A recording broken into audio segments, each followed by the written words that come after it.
It was 2009. Ubisoft released Assassin's Creed 2 with a challenge to the world. They wanted to end game piracy forever, so they introduced a new system called Always Online. This means every single player has to be connected to their servers every second. If your internet dropped, the game paused. They called it the uncrackable protection. But this was a challenge to the internet.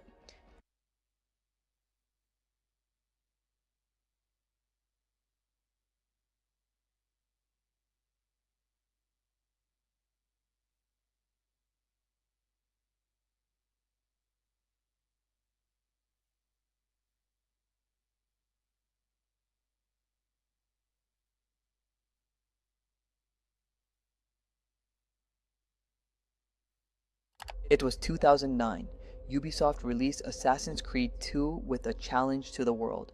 They wanted to end game piracy forever, so they introduced a new system called Always Online. This means every single player has to be connected to their servers every second. If your internet dropped, the game paused. They called it the uncrackable protection. But this was a challenge to the internet. And the internet never loses, because within 24 hours, the uncrackable protection server was emulated, bypassed, and deleted. The millions spent on defense and cutting-edge encryption was all gone by an invisible army. But how? That's where our story begins. To understand how games get cracked, first, you need to understand how the developers try to lock them. Back in the 90s, if you wanted to play a game, you needed just one thing: the CD key. It was printed on the back of the manual. The logic was simple. If you have the box, you have the code. If you have the code, you own the game. The game wasn't checking if you paid. It was checking if the math worked. So the hackers built keygens. This is a program that reversed the math and spit out valid codes infinitely. The gaming industry lost millions of revenue, and that's when things turned ugly. By the early 2000s, the gaming companies came up with two powerful weapons: SafeDisk and SecuROM. They became the physical keys, because now the game needed to feel the disk spinning in your drive. If the disk wasn't in the drive, the game wouldn't start. But hackers found a way over it. They tricked the computer into thinking the disk was spinning in the drive, even though the drive was empty. And gaming companies lost their minds. They needed a more powerful weapon to fight back. And then came DRM, Digital Rights Management. Think of DRM like a security guard that follows you around while you play the game, always watching, always checking, and never trusting you. So when you play the games, the DRM checks your ID against a list on the servers. Did you buy this game? If the server says yes, DRM lets you play the game. That is how Steam and Epic Games actually work. But hackers found a way to kill that conversation. They created a fake server inside your own computer that pretended to be the real server. So when the game asks, "Did he pay?" the hacker's code steps in and say, "Yes, he's a VIP."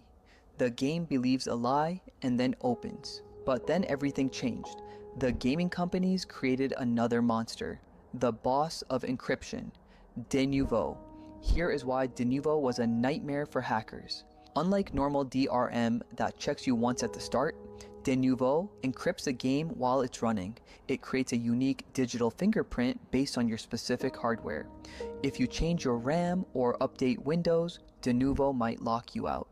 For years, the elite hacker groups went silent, and de nouveau seemed unbeatable. But in the shadows, the war was not over. A new strategy emerged. Hackers began using advanced reverse engineering with tools like IDA Pro. Crackers use it to freeze a game at the exact moment it's talking to de nouveau's servers. And in that frozen moment, they can see everything. So when the game says, "Is this user valid?" instead of letting de nouveau answer, hackers change the code at that critical moment and tell the game, "Don't ask, just run." So the industry made one last move. If hackers can crack anything running on your computer, then take the game off your computer entirely. Modern games are now moving gameplay to the cloud. Things that used to happen on your machine now happen on a data center you'll never visit. Cracking this would mean breaking into the gaming servers. And for the first time, the game industry might have found something genuinely uncrackable. But sometimes developers have a sense of humor. Instead of crashing the game, they let you play. They introduce something called fade protection. In GTA 4, if the game detected a crack, it just made the camera drunk, making the game unplayable. But here's what most people don't know. Behind every cracked game is an entire team of organizations like Reloaded, Core, and CPY. And each member has a role. One studies the code, another builds the crack, and another tests it across different computers. For them, if buying isn't owning, then maybe piracy isn't stealing. So if you've ever used a cracked game, smash that like and subscribe for more stories. Accused of hacking into Pentagon and NASA systems. 40 million credit card and debit numbers stolen. On its surface, the International Space Station heats up to 120 degrees Celsius. The onboard temperature and humidity control system keeps the inside at the right temperature for human survival. If it fails, the astronauts stationed here would literally be cooked. And just now, a hacker has gotten hold of the system's software. He's not a hostile government agent, just a 15-year-old in his bedroom. He successfully gained access to 13 NASA computers. This teenager is a prodigy, one of the most talented young hackers the world has ever seen. And he didn't just break into NASA, he also hacked the Pentagon. From his point of view, he's just toying around. From the government's perspective, he's a national security threat. Largest identity theft case ever. Largest data breach in U.S. history. That affected millions of people. One that humiliated them over and over again. And one that they will go after ruthlessly.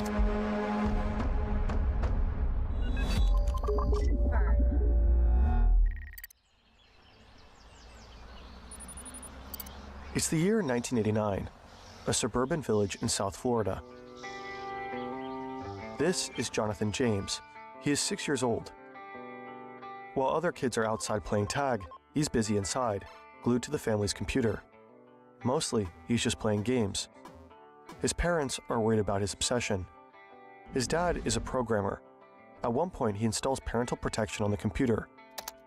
But Jonathan just breaks through it. In his early teens, he starts reading books on the programming language C and the operating system Unix, a precursor for Linux and Mac OS. He studies source code extensively and talks to other computer enthusiasts. He spends countless hours in front of the computer, often until late into the night.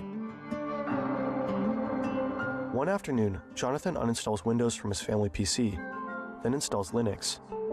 No one asked him to. No one could stop him. His computer time regularly leads to arguments with his parents. It doesn't get any better once he gets his own PC. After a while, his parents decide to confiscate it. Jonathan runs away and says he's not coming home until he gets it back. Soon, it won't be his parents who are trying to keep him away from a computer, but the US government.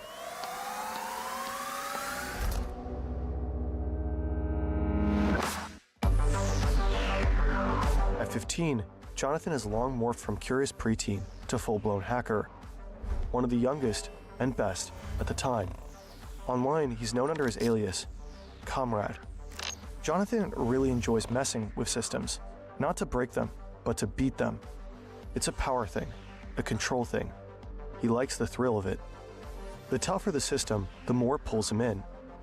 He goes in, proves it's not so secure after all, and moves on. He doesn't care much about the stuff inside. He doesn't steal data, delete files, or spread viruses. In fact, sometimes he does the opposite. He'll break in, then send a polite little email to the system admin. Hey, your setup's got holes. Here's where. Here's how to fix it.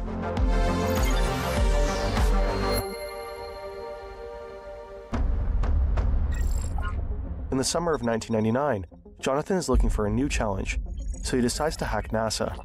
More specifically, the agency's Marshall Space Flight Center in Huntsville, Alabama. He gains access to 13 NASA computers. It's unclear how, and this time Jonathan decides to actually take something. he downloads proprietary software valued at $1.7 million. It's the software for the temperature and humidity control of the ISS. In an interview, Jonathan will later say, "The code itself was crappy. Certainly not worth $1.7 million like they claimed. The only reason I was downloading the source code in the first place was because I was studying C programming. And what better way to learn than reading software written by the government?" Just downloading the software didn't give Jonathan remote control over the ISS systems. Having the source code is one thing, but actually sending commands to a spacecraft is a whole different story. It would have taken more steps to actually access the system. But this hack is still a massive security breach. When NASA finds out, they have to shut down their systems for 3 weeks, resulting in damages of around $40,000. 2 months later, Jonathan takes up his next challenge, hacking the Pentagon. More specifically, their Defense Threat Reduction Agency. It analyzes and deals with potential threats to the US from nuclear, chemical, and biological weapons. Jonathan gains access to a server in Dulles, Virginia, and installs a backdoor. Again, it is unknown how he actually pulled this off. Once inside DTR systems, he intercepts more than 3,300 messages to and from DTRA staff. He retrieves 19 usernames and passwords of employees, at least 10 of which have access to military computers. Jonathan thinks his hacks are no big deal. To him, they are, quote, just harmless exploration. Law enforcement disagrees.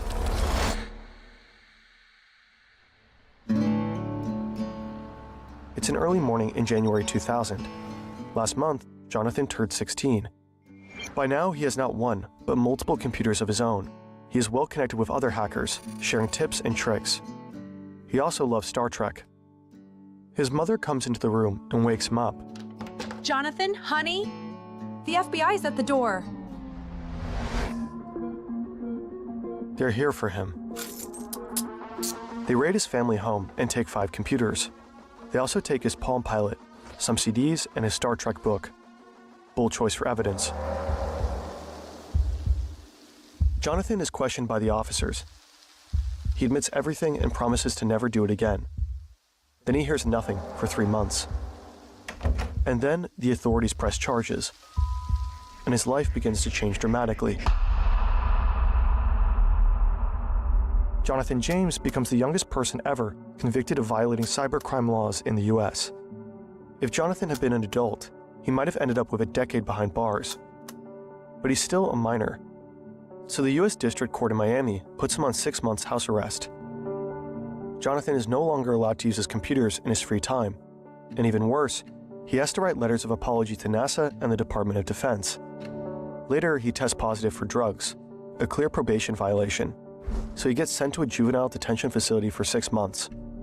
He's scared about spending time there with actual criminals. His father will later say that prison changed Jonathan. It made him strangely idle.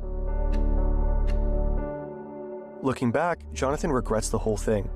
What started as fun challenges ended with him behind bars. The thrills weren't worth it, not even close.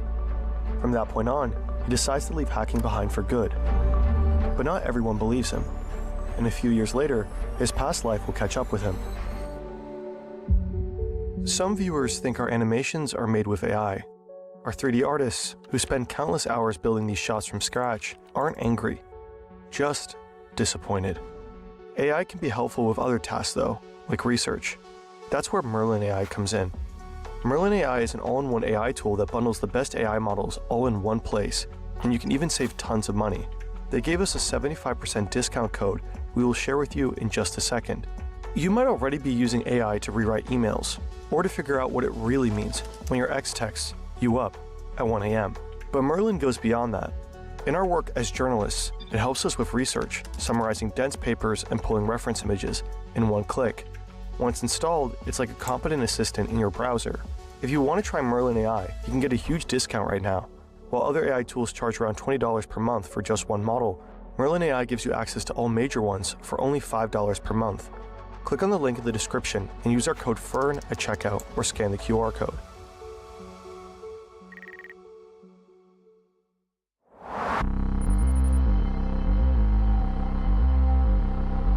This is Albert Gonzalez.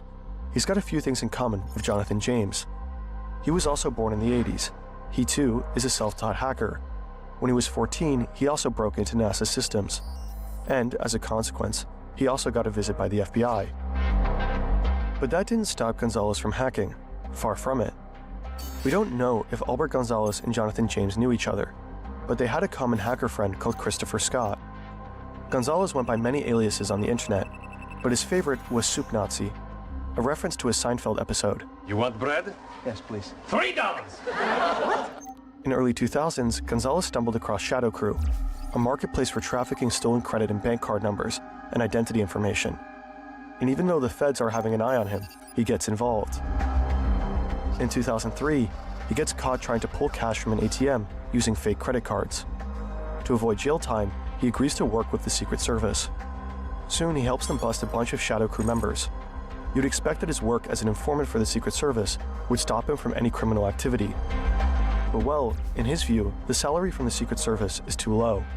So he gets back to what he does best: hacking. He sets up an elaborate scheme he calls Get Rich or Die Trying. The scheme will turn into one of the world's biggest cases of identity theft. It'll ruin his life. But Jonathan James will end up dead.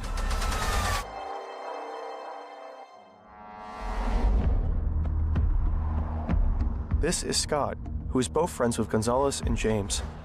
Next to him sits someone who, according to criminal reports, is only known as JJ. They're doing something called war driving. It's a simple technique. You drive around in your car and park close to companies. You only need your laptop and a high-power radio antenna. Once you're close enough, you check for vulnerabilities in their Wi-Fi network. Back then, most companies weren't exactly taking cybersecurity seriously. Inside Office Max, people are buying Post-its and whiteboard markers in 4 colors, gearing up for a meeting that probably could have been an email. Outside, Scott and JJ access the store's Wi-Fi, and through that enter its systems. Once inside, they install a sniffer program, which captures and downloads credit and debit card data from customers. Then they send the data to Gonzalez. He forwards it to another hacker, who decrypts the PIN codes. Gonzalez and his crew don't just sell the stolen card info, they encode them onto blank magnetic strip cards and use those to pull tens of thousands of dollars out of ATMs. After the Office Max breach, banks were apparently forced to reissue around 200,000 cards. And this hack wasn't a one-off. Over the span of the next 3 years, Gonzalez and his crew hack into several major US companies, including BJ's Wholesale Club, Boston Market, Barnes & Noble, Forever 21, and others. Their biggest credit card data heist happens at TJX. That's the parent company of TJ Maxx, Marshalls, Home Goods, and others. Around 96 million TJX customers are affected by the theft of their credit and debit card info. At the time, these attacks make up the largest case of identity theft in US history. The crew stole the data of around 180 million credit and debit cards. The total damage of all infected companies amounts to roughly $400 million in reimbursements, legal costs, and forensic fees. There's a major break in a credit card scam that affected millions of people. Experts say this man's arrest may lead to the kingpin behind the biggest credit card ID theft in history. The Secret Service investigates, and at one point, they realize that their very own informant is not only involved, but is the mastermind behind the TJX heist.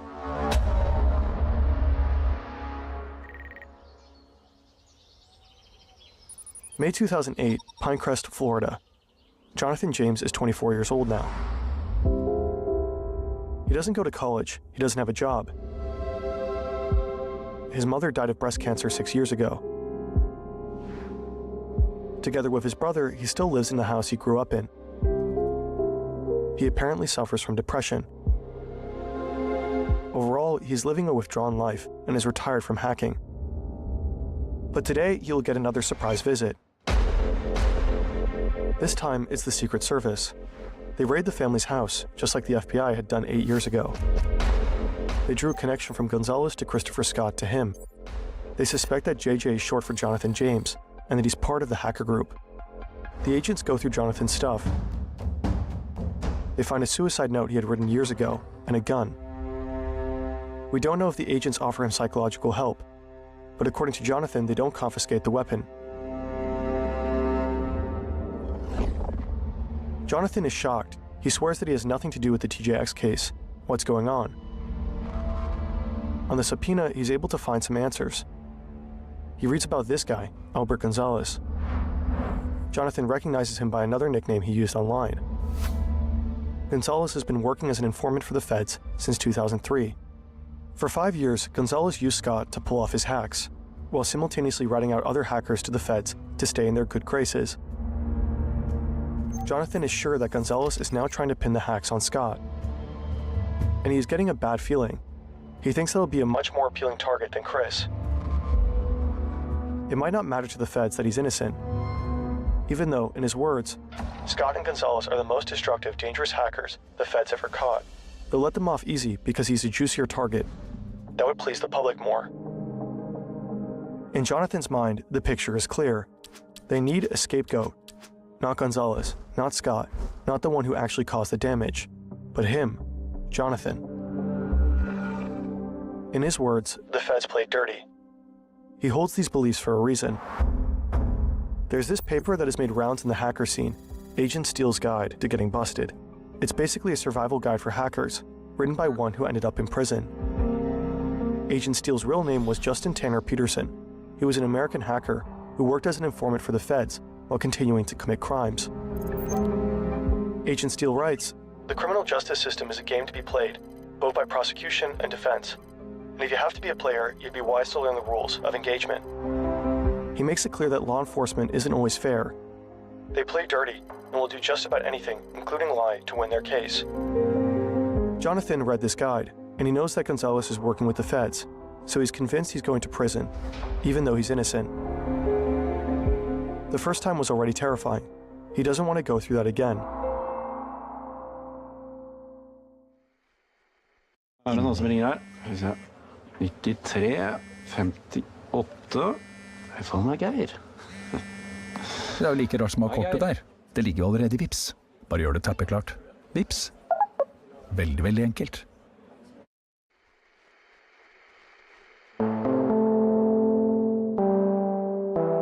On May 18th, 2008, 2 weeks after agents raided his home, Jonathan was found dead in his home after a self-inflicted gunshot wound. He wrote a note. There are messages to his family and friends, passwords to his accounts. In this letter, he also expresses his opinion on the authorities. He writes, "I have no faith in the justice system. Perhaps my actions today, and this letter, will send a stronger message to the public. Either way, I have lost control over the situation, and this is my only way to regain control. Remember, it's not whether you win or lose, it's whether I win or lose. And sitting in jail for 20, 10, or even 5 years for a crime I didn't commit is not me winning. I die free."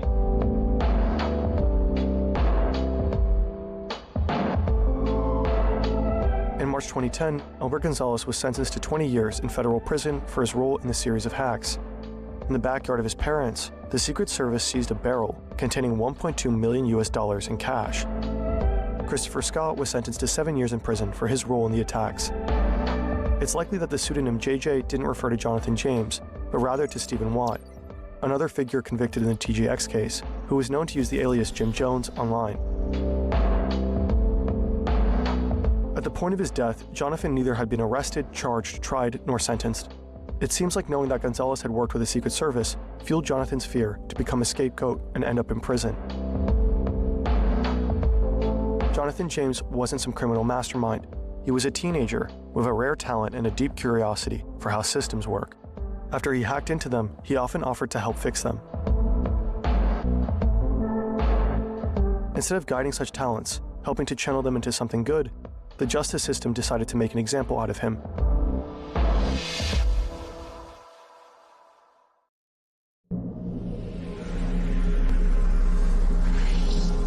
"240 miles above Earth, July 1999. The International Space Station. Commander Robert Cabana floats through the station module, checking instrument panels. The life support display flickers, just for a moment. Cabana pauses, checks again. The readings look normal now. Temperature stable, oxygen levels good. But something felt wrong. A momentary glitch in systems designed to have zero glitches. In space, there is no room for error. There is no calling a repair technician. There is no stepping outside for fresh air if the oxygen systems fail. 240 miles below, at NASA's Marshall Space Flight Center in Huntsville, Alabama, System Administrator James McCarthy stares at his monitor with growing dread. Someone is inside their network. Files are being accessed that shouldn't be accessed. Data is moving in directions it shouldn't move. McCarthy traces the intrusion through the system logs, and his blood runs cold. The intruder has installed a back door, a hidden entrance that lets them return whenever they want, and they're downloading something specific. The ECLSS source code, Environmental Control and Life Support Systems. This is the software that controls oxygen generation, carbon dioxide removal, and temperature regulation aboard the International Space Station. The code, keeping astronauts breathing in the vacuum of space. McCarthy makes the call that will cost NASA 3 weeks. Shut everything down. Now. Within hours, 43 servers go offline. Engineers are called back from their homes. They begin checking 3.2 million lines of code, searching for contamination left by the intruder. Pentagon officials receive emergency briefings. FBI Cyber Division mobilizes. Everyone assumes the same thing. This is a sophisticated attack by a foreign government. Russia? China. A well-funded terrorist organization. The investigation tears through 17 proxy servers across 9 countries. The trail loops from Russia to China to Brazil to Romania. Investigators whisper the same conclusion. This wasn't amateur work. Then a fracture appears. 3 seconds. A single moment where the intruder slips and forgets to hide their location. A residential IP address in Pinecrest, Florida. Quiet streets, lawns, mailboxes. The last place anyone expected the trail to end. FBI agents suit up, convinced they are about to raid a foreign operative's safe house, maybe a cyber terrorist cell. They kick the door, and what they see inside shakes the entire nation, sparking new questions about the justice system that still echo today.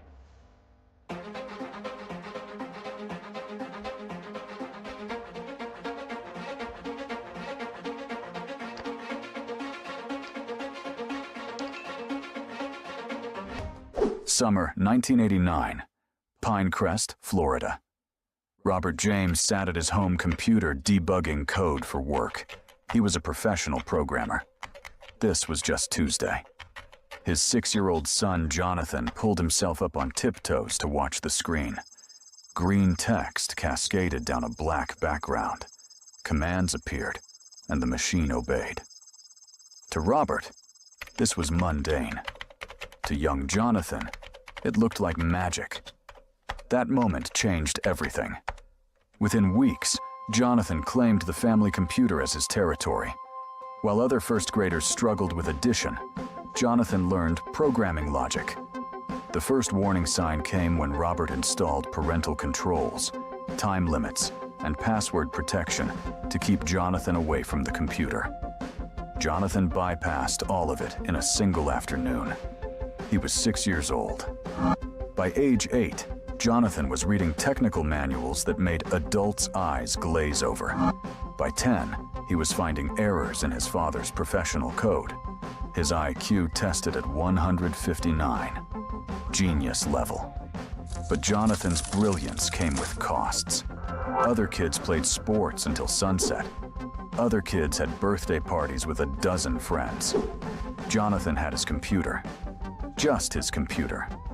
He would disappear into his room for entire days. Homework piled up untouched.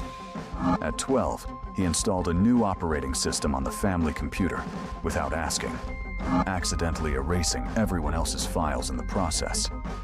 To Jonathan, this seemed like an acceptable sacrifice for better performance.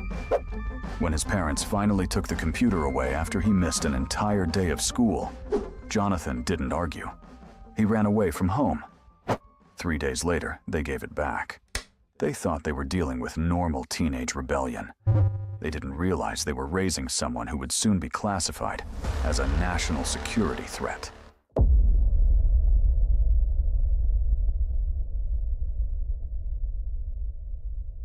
1997, Jonathan was 13 years old. He discovered online hacker communities, hidden forums and chat rooms where people shared techniques and competed for reputation. Suddenly, his obsession had context. There were others like him. The hacker philosophy fascinated him. Information wants to be free. Systems exist to be understood and explored. To a 13-year-old genius who felt misunderstood by everyone, this felt like coming home. He chose his online name carefully, Comrade. In underground chat rooms, Jonathan learned techniques that wouldn't be taught in universities for years. He learned about security vulnerabilities, weaknesses in software that let you access systems you shouldn't be able to access. He learned about network mapping, scanning computers to find open doors. One mentor taught him the cardinal rule: never hit the same target twice. Always go bigger. Jonathan kept detailed notes in a spiral notebook locked in his desk drawer. Notes that would later become evidence. His first real hack was almost accidental. Practicing his skills, he found a university server with terrible security. Default passwords that had never been changed. Software that hadn't been updated in years. He got in easily, left a message explaining how to fix the problem, and logged out. He thought he was helping. Free security consulting. The university couldn't trace him. So Jonathan learned exactly the wrong lesson. This was safe. This was fun. And if a university was this easy, what about something bigger?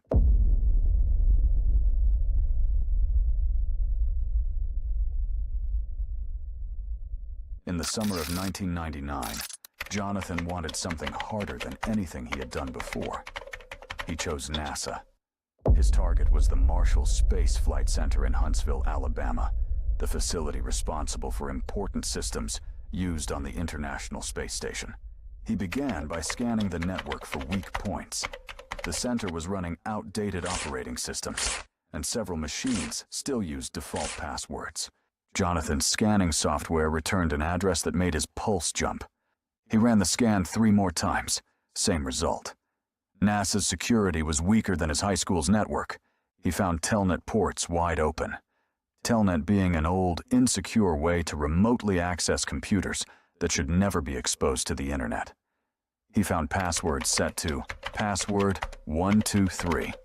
This was NASA, the agency that launched rockets into space, that kept human beings alive in orbit, and their computer security was a joke. Within 17 minutes, Jonathan had administrator access, complete control over 13 connected machines. No alarms triggered. No one noticed. Then he discovered what those machines actually controlled. Environmental control and life support systems for the International Space Station. The software managing oxygen, carbon dioxide removal, temperature. Everything keeping astronauts alive. Jonathan started the download at 11:43 p.m. His home internet connection was slow, standard for 1999. The files would take over 2 hours to transfer. He watched the progress bar creep forward, each percentage point representing code NASA had spent $1.7 million developing. By 1:52 a.m., it was done. When Jonathan examined the code the next day, he was disappointed. Poor programming, sloppy organization, comments written in 3 different languages. "This is crap," he posted online. "My personal projects have better code than NASA's life support." Didn't know his careless moments of direct connection had been logged. His life as a free person was measured in months.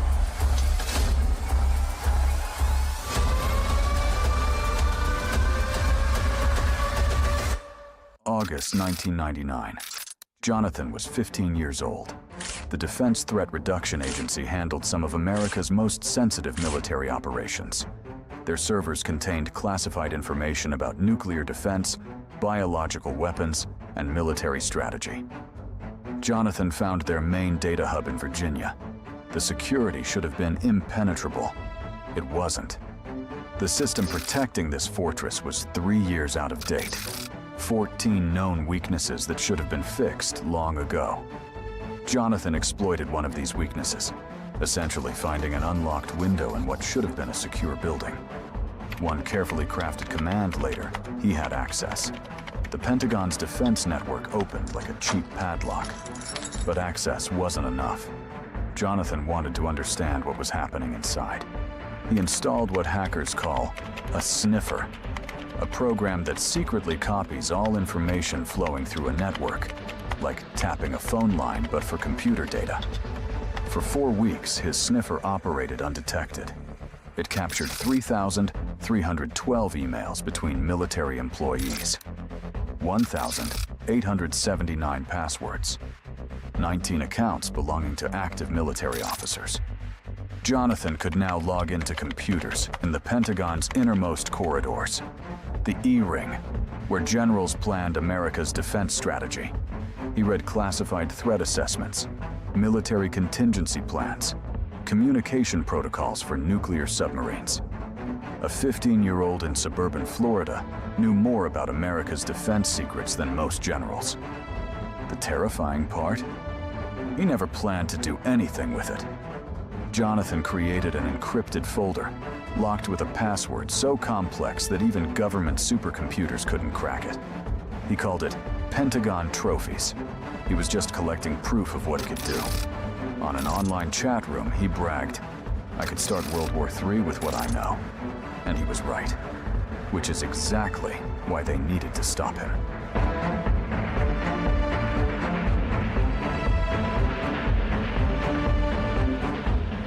January 26, 2000, 5:47 a.m.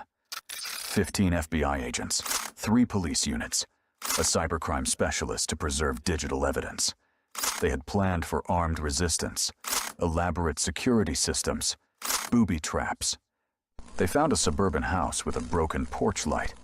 The front door was unlocked. Agents rushed to Jonathan's bedroom. Inside, surrounded by glowing monitors and tangled cables, he was typing code, completely absorbed. He didn't hear them enter. Agent Mark Anderson tapped his shoulder. Jonathan turned around slowly, saw the guns, the badges, the tactical gear. "I wondered when you'd show up," he said.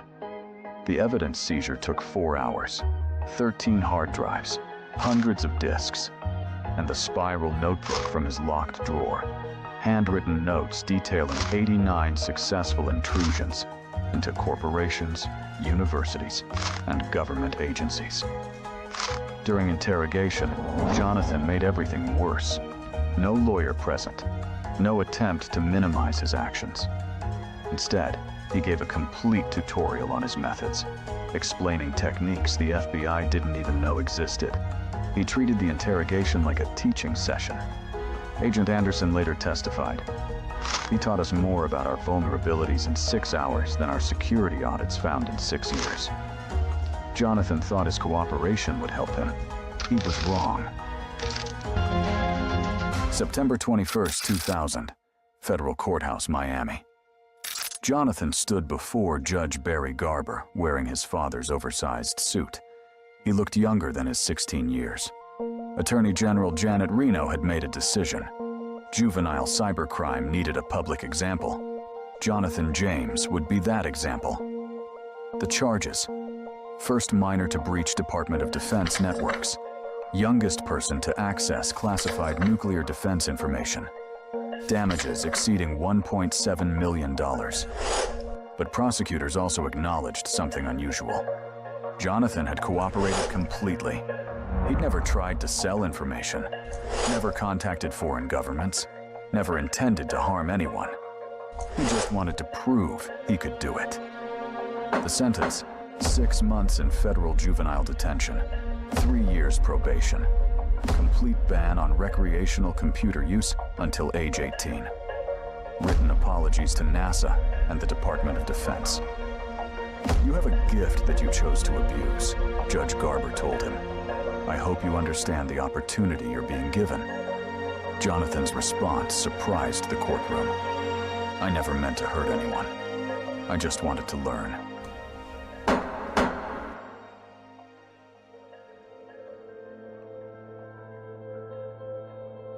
Jonathan served his time with drug dealers and car thieves.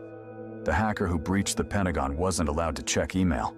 He taught math to cellmates who couldn't read, fixed guards' personal computers during supervised sessions, wrote essays about security that would later become required reading at the NSA.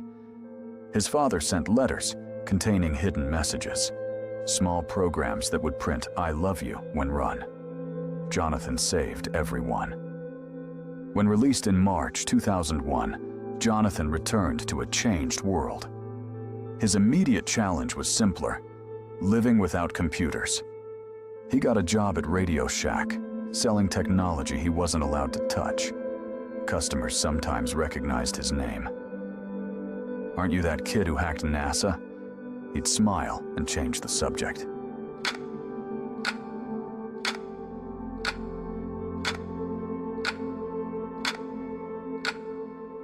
The years after release brought slow decline. Probation restrictions made normal life impossible. Constant monitoring, regular check-ins with authorities, the permanent label of convicted criminal. His mother developed breast cancer. Jonathan watched her fade over months. She died in 2006. He was 23. Depression consumed him. He stopped leaving the house, stopped imagining any future. The same bedroom where he'd discovered computers became his prison. He kept his promise. No more hacking. The genius who terrified federal agencies now spent his days alone, wondering if things could have been different. Then January 2008 destroyed everything.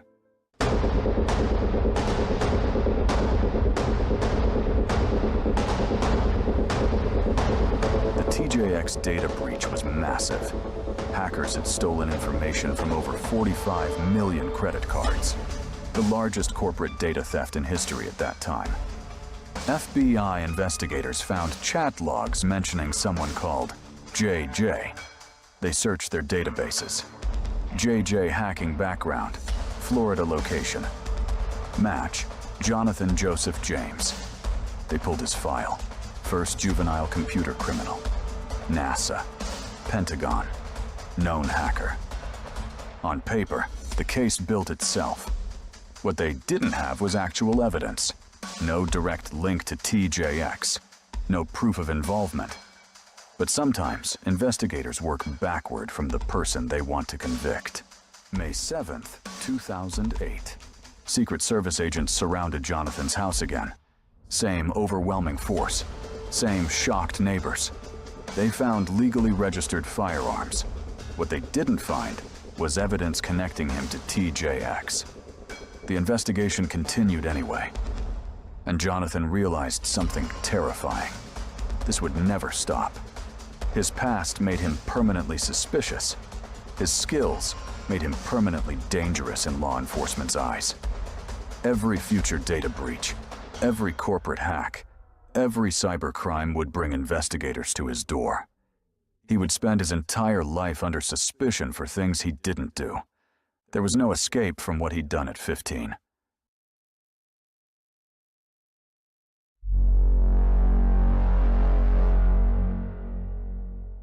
May 18th, 2008. Late evening.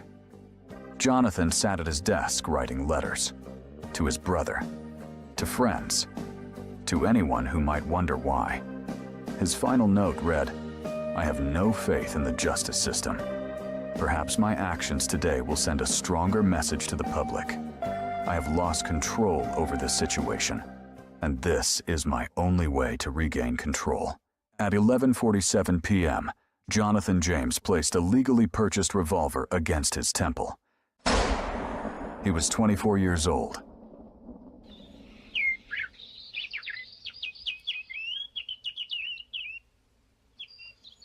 March 2010. Boston Federal Courthouse. Albert Gonzalez, the actual TJX mastermind, was sentenced to 20 years. The investigation confirmed Jonathan had nothing to do with it. He was never charged, but he'd been dead for almost 2 years.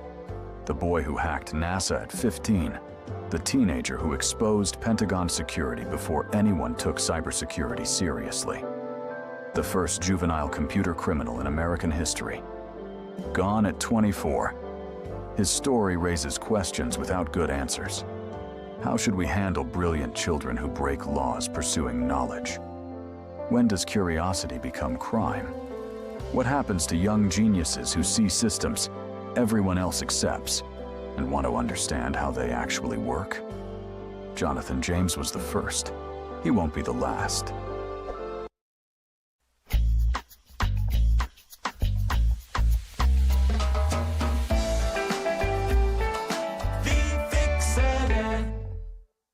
Telenor drifter et nasjonalt nett som består av både et landsnett, et regionsnett og... If you've been on the internet for any amount of time, you've definitely run into your fair share of random pop-ups. Some of them can actually be pretty enticing, like the ones that promise you that there are very real and very hot singles in your area looking just for you.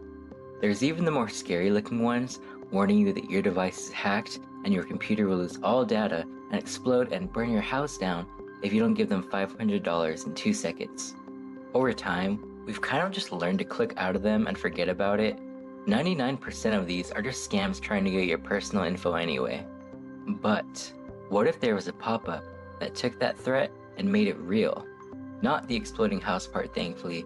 That would be terrifying and hopefully only stays a threat, but imagine this. It's a bright and sunny morning on May 12th, 2017. You're scrolling your computer as usual until your computer goes black, then boom, this pops up. I'm sure at first glance, a lot of people affected didn't even read it or take it very seriously, but I assure you, this was a real deal, and anyone affected by this was made aware of that fact very shortly after. The ransomware behind this message was called WannaCry, and the story of how it spread is even more shocking. The news of this virus pop-up spread quickly, but not just in local circles. It wasn't some small-scale attack on a few old people that clicked on a sketchy link or anything. This was a widespread international cyber attack, affecting hundreds of thousands of computers in over 150 countries, affecting the UK, Russia, Ukraine, India, and Taiwan the most out of any. The ransomware targeted technology running Windows operating software and worked by encrypting documents, photos, and critical system files, and warned users that it would be promptly deleted if a payment of $300 in Bitcoin wasn't sent by a given deadline of a few days, with the amount of money increasing with elapsed time. Of course, this would be enough to scare anyone affected. Things like important work documents, family photos, and so much more were at risk for the average person. But keep in mind, this affected any potentially vulnerable Windows systems, not just random home computers, meaning institutions like hospitals. If you've been on the internet for any amount of time, you've definitely run into your fair like important work documents, family photos, and so much more were at risk for the average person. But keep in mind, this affected any potentially vulnerable Windows systems, not just random home computers, meaning institutions like hospitals, telecommunication companies, and even government agencies were targeted and left temporarily disabled by the attack. Panic set in quickly, and tech experts advised the public to not give in to the ransom demand, as paying the fee didn't guarantee the recovery of the encrypted data, and doing so would likely only encourage similar attacks to appear in the future. If you've been on the internet for any amount of time, you've definitely run into your fair share of random pop. Could be for, and they quickly piece it together.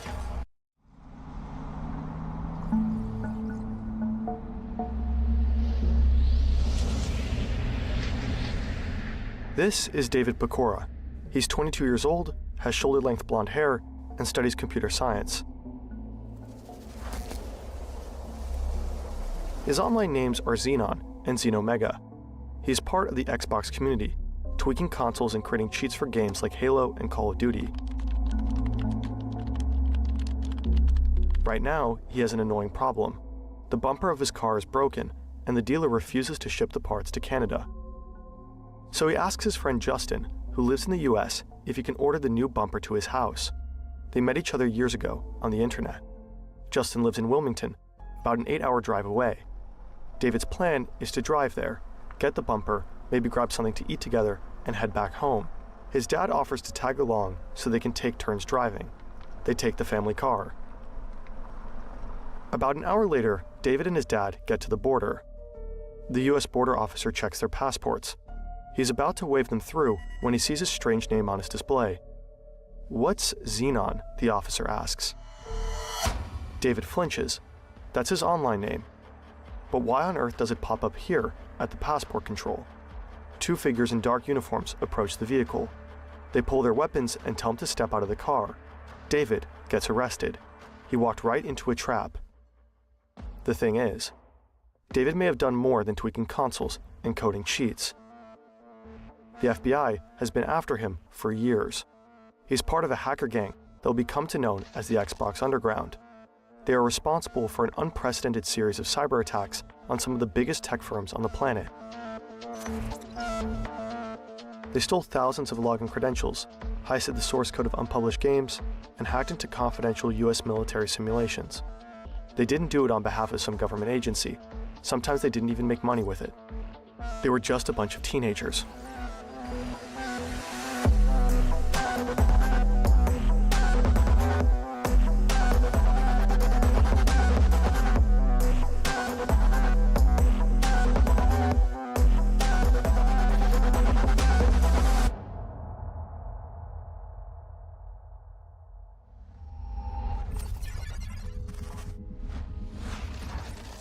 This entire story is based on the fabulous Wired article and a double episode of the highly recommendable podcast, Darknet Diaries. You'll find the links in the description. David was always destined to become a hacker. He's still in elementary school when he builds his own little web browser. He simply teaches himself how to code. In 2001, David's world and that of countless other kids changes forever. The OG Xbox is released.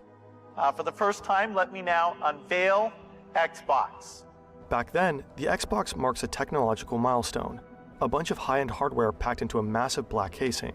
The black and green dashboard and the ridiculously oversized controller kind of give off nuclear reactor vibes. It's a completely new aesthetic at the time. David gets one and hopelessly falls in love with Halo. But he's not just a passionate gamer, he's fascinated by the Xbox's tech. He becomes part of the fast-growing online community of like-minded nerds. They crack their consoles and get their own software running. They stream music, install Linux, and even manage to boot up Nintendo games. David is extremely talented and quickly gains cred in the scene. He starts writing programs for Halo that let you tweak the physics or even the weather in the game. Then, in 2005, the Xbox 360 drops and changes everything. Again. Microsoft learned from its mistakes and bolstered the console's security. To hack the new Xbox, you need a development kit. That's a special console with extra features just for developers. These dev kits are incredibly hard to get. Developers need to be verified by Microsoft to have one. For everyone else, they're strictly off limits. It takes a while, but eventually a few dev kits start popping up online. Someone has found thousands of them at a recycling yard. Microsoft must have tried to trash them, but now someone is making money by selling them. In 2008, David acquires several of these dev kits for himself and resells a few. This is how he meets Justin May, his buddy from Wilmington. Online, Justin goes by MTW. The dev kit gives David access to PartnerNet, a closed platform where Xbox developers upload test versions of their games. He spends his nights scouring PartnerNet, posting screenshots of unreleased games and making a name for himself in online forums. He starts showing up late to school. His grades are slipping. But he thinks, what if this is my ticket to a career in game development?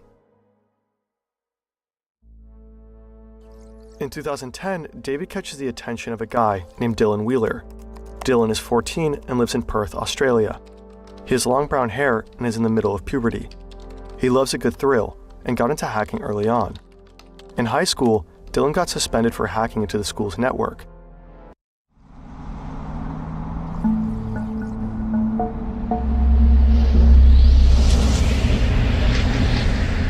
This is David Pecora. He's 22 years old, has shoulder-length blonde hair, and studies computer science. His online names are Xenon and Xenomega. He is part of the Xbox community, tweaking consoles and creating cheats for games like Halo and Call of Duty.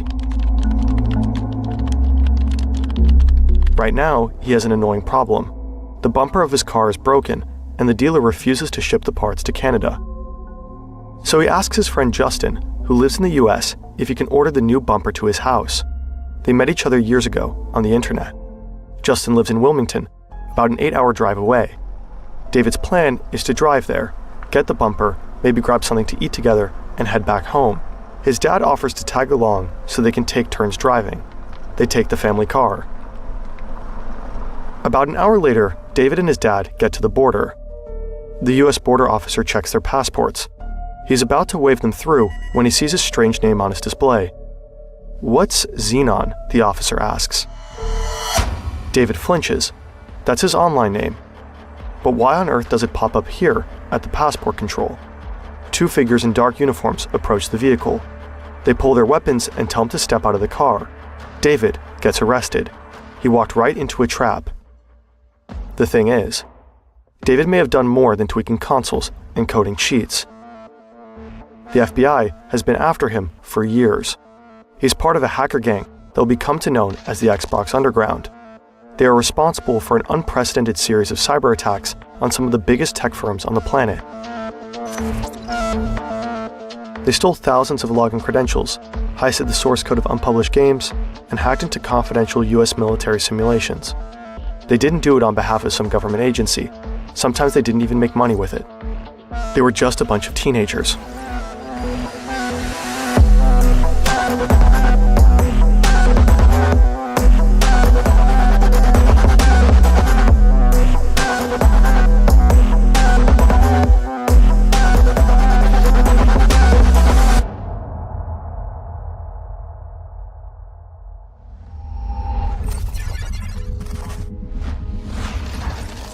This entire story is based on the fabulous Wired article and a double episode of the highly recommendable podcast, Darknet Diaries. You'll find the links in the description. David was always destined to become a hacker. He's still in elementary school when he builds his own little web browser. He simply teaches himself how to code. In 2001, David's world and that of countless other kids changes forever. The OG Xbox is released. For the first time, let me now unveil Xbox. Back then, the Xbox marks a technological milestone, a bunch of high-end hardware packed into a massive black casing. The black and green dashboard and the ridiculously oversized controller kind of give off nuclear reactor vibes. It's a completely new aesthetic at the time. David gets one and hopelessly falls in love with Halo. But he's not just a passionate gamer, he's fascinated by the Xbox's tech. He becomes part of the fast-growing online community of like-minded nerds. They crack their consoles and get their own software running. They stream music, install Linux, and even manage to boot up Nintendo games. David is extremely talented and quickly gains cred in the scene. He starts writing programs for Halo that let you tweak the physics or even the weather in the game. Then, in 2005, the Xbox 360 drops and changes everything. Again. Microsoft learned from its mistakes and bolstered the console's security. To hack the new Xbox, you need a development kit. That's a special console with extra features just for developers. These dev kits are incredibly hard to get. Developers need to be verified by Microsoft to have one. For everyone else, they're strictly off limits. It takes a while, but eventually a few dev kits start popping up online. Someone has found thousands of them at a recycling yard. Microsoft must have tried to trash them, but now someone is making money by selling them. In 2008, David acquires several of these dev kits for himself and resells a few. This is how he meets Justin May, his buddy from Wilmington.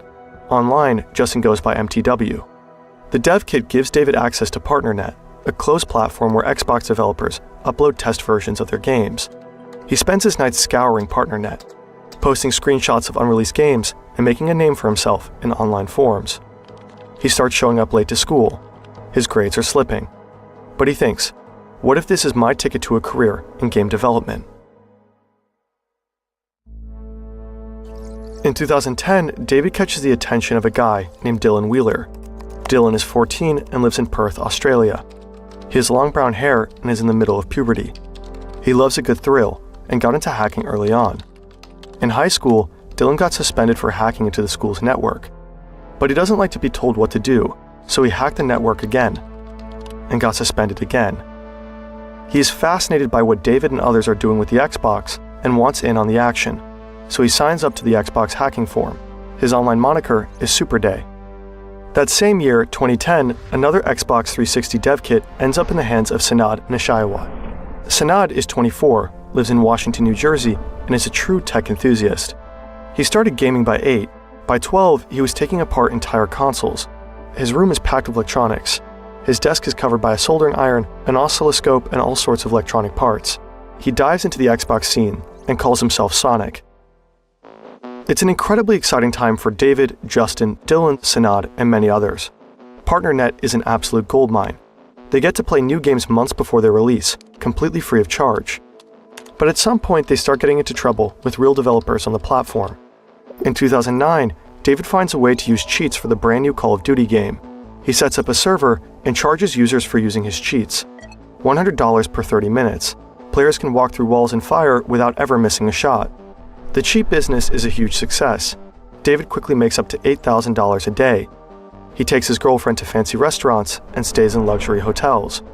Activision, the developer behind Call of Duty, catches wind of David's scheme. They send him cease and desist letters and threaten to sue. But David doesn't respond. They're just video games, he thinks. It's not like he's hacking into servers and stealing information. Well, not yet. The Xbox Underground story is so insane, it would definitely deserve its own website. You know who also deserves their own website? You. A portfolio site is a great way to present yourself and your skills. There are many tools to accomplish just that, but none quite like Odoo's website builder. Start by setting up the structure of your site, add pages and features, choose your color palette, and pick your theme. Then simply drag and drop blocks to add content, like your recent work. You can customize each block, add images, animations, etc. No need to worry about text either. Odoo has integrated ChatGPT to assist you with any copywriting. It really couldn't be easier, and everything looks polished and works like a charm. You also get a custom domain free for the first year, along with unlimited hosting and support. And Odoo is so much more, an all-in-one management platform that helps you manage all your business needs under one roof. So when your business grows, Odoo's got tons of apps to help, like CRM, sales, and marketing. Check out Odoo at fern.deal/Odoo and start building your own website for free.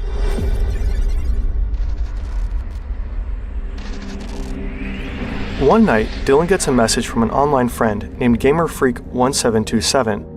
It contains a list of usernames and matching email addresses and passwords, all taken from a forum run by game developer Epic Games. And support. And Odoo is so much more, an all-in-one management platform that helps you manage all your business needs under one roof. So when your business grows, Odoo's got tons of apps to help, like CRM, sales, and marketing. Check out Odoo at fern.deal/Odoo and start building your own website for free.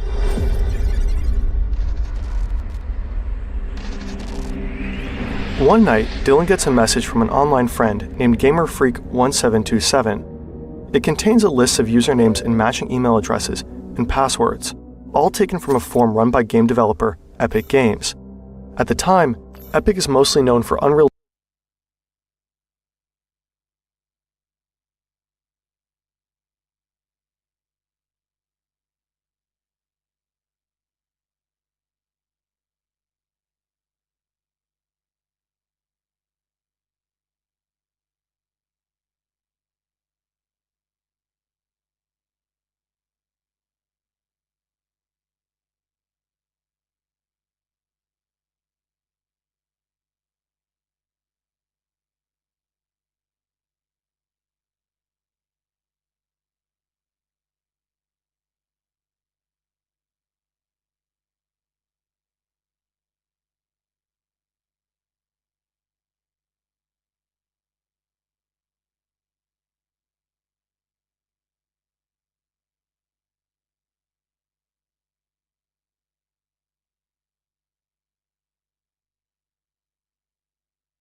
Okay? Okay.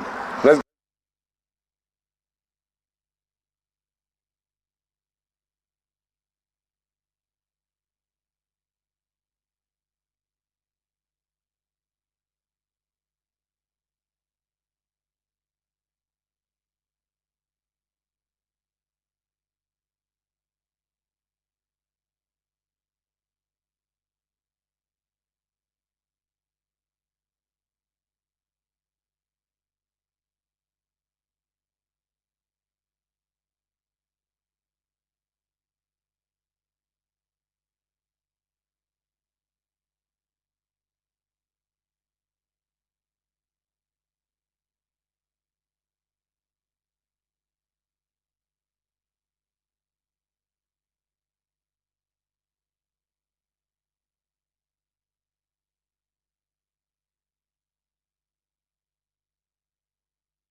Director, why don't you walk us through, you were in that room that night, you were mentioned in the manifesto. If you want to delve into that, that's up to you.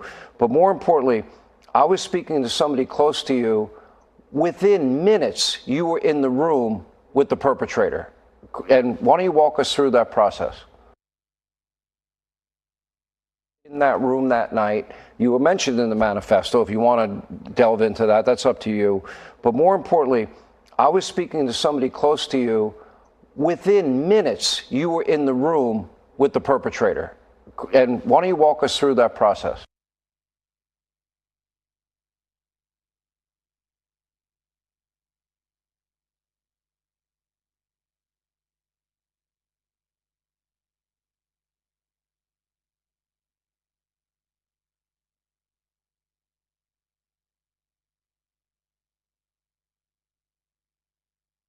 Director, why don't you walk us through, you were in that room that night, you were mentioned in the manifesto. If you want to delve into that, that's up to you. But more importantly, I was speaking to somebody close to you. Within minutes, you were in the room with the perpetrator. And why don't you walk us through that process? Sean, it's great to be with you. And yeah, we were in the room, as many others were, and we wanted to ensure that the room was safe and secure before people started departing. As people started departing, it was my job to ensure the Attorney General and senior leadership in Congress were safely secure in a hold room just outside of the ballroom area, which we have in these types of situations set up on purpose.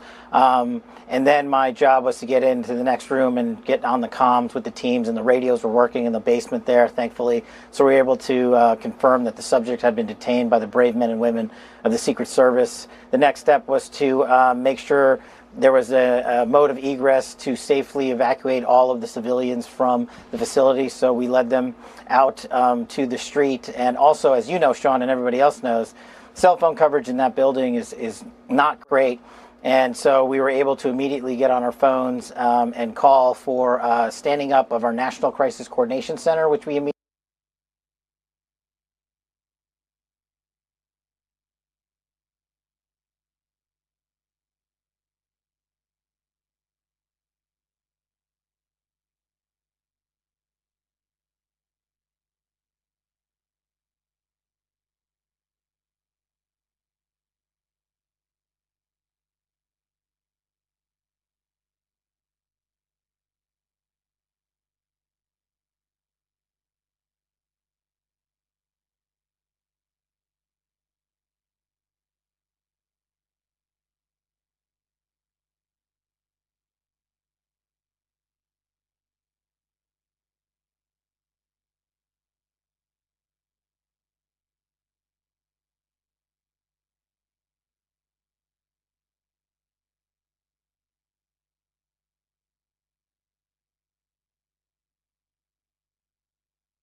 All right, this is a live stream. Okay, so he's showing you how to do it. He's like, guys, send me this. Oh. Did you see that? A few moments later. Hard to see, but it says like 246 or something.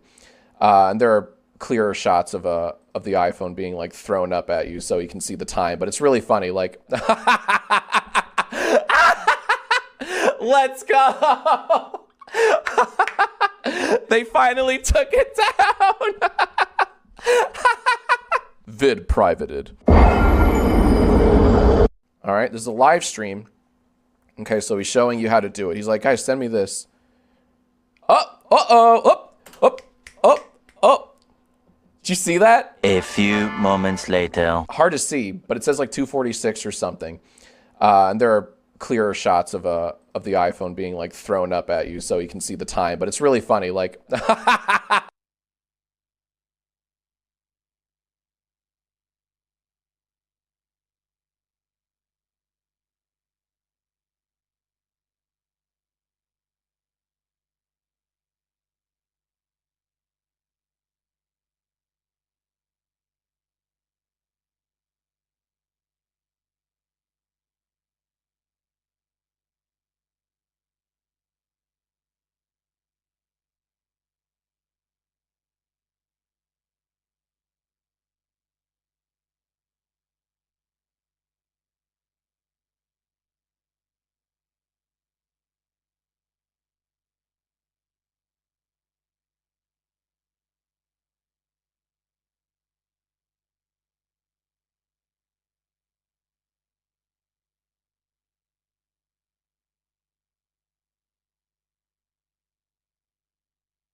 well, it's Rick and Morty time. Well,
the fourth prestigious King of the Ring, Stone Cold Steve Austin, an incredible victory. The first thing I want to be done is to get that piece of crap out of my ring. Don't just get him out of the ring, get him out of the WWF. Because I proved, son, without a shadow of a doubt, you ain't got what it takes anymore. You sit there and you thump your Bible and you say your prayers, and it didn't get you anywhere. Talk about your Psalms, talk about John 3:16. Austin 3:16 says, I just whipped your ass. Come on, that's not necessary. All he's got to do is go buy him a cheap bottle of Thunderbird and try to dig back some of that courage he had in his prime. As the King of the Ring, I'm serving notice to every one of the WWF superstars. I don't give a damn what they are. They're all on the list, and that's Stone Cold's list, and I'm fixing to start running through all of them. As far as this championship match is considered, son, I don't give a damn if it's Davey Boy Smith or Shawn Michaels. Steve Austin's time has come. And when I get the shot, you're looking at the next WWF champion, and that's the bottom line, because Stone Cold said so.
Hey Mario, that big old 500-pound some bitch, Bowser, just took the damn princess and used all the star power to put everybody in paintings. Now I need you to take your ass inside those paintings and recover the stars with a little bit of jumping, what? A little bit of punching, what? And a little bit of ass whooping, what? To save Princess Peach. And that's the bottom line, 'cause Stone Toad said so.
One night, Dylan gets a message from an online friend named GamerFreak1727. It contains a list of usernames and matching email addresses and passwords, all taken from a forum run by game developer Epic Games.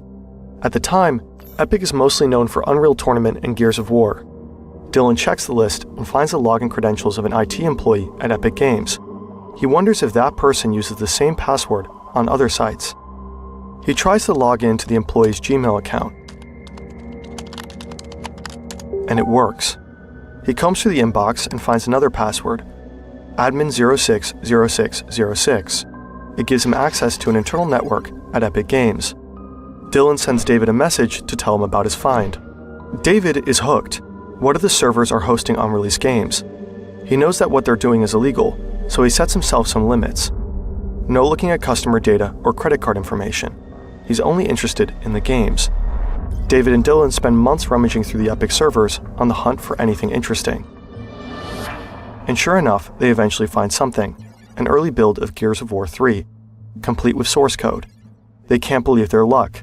They're on the verge of playing one of the most anticipated games of the year, months before anyone else. They message Sanad to let him in on their discovery. He has a hacked modem at home that lets him cover up his IP address, so he can download the game without getting caught. Sanad logs into Epic's network and grabs the files. It's hundreds of gigabytes of data. He stays up all night until the download finally completes. He's too excited to go to sleep. He burns the data onto 8 Blu-rays and mails them to David. He writes the words wedding videos on the package.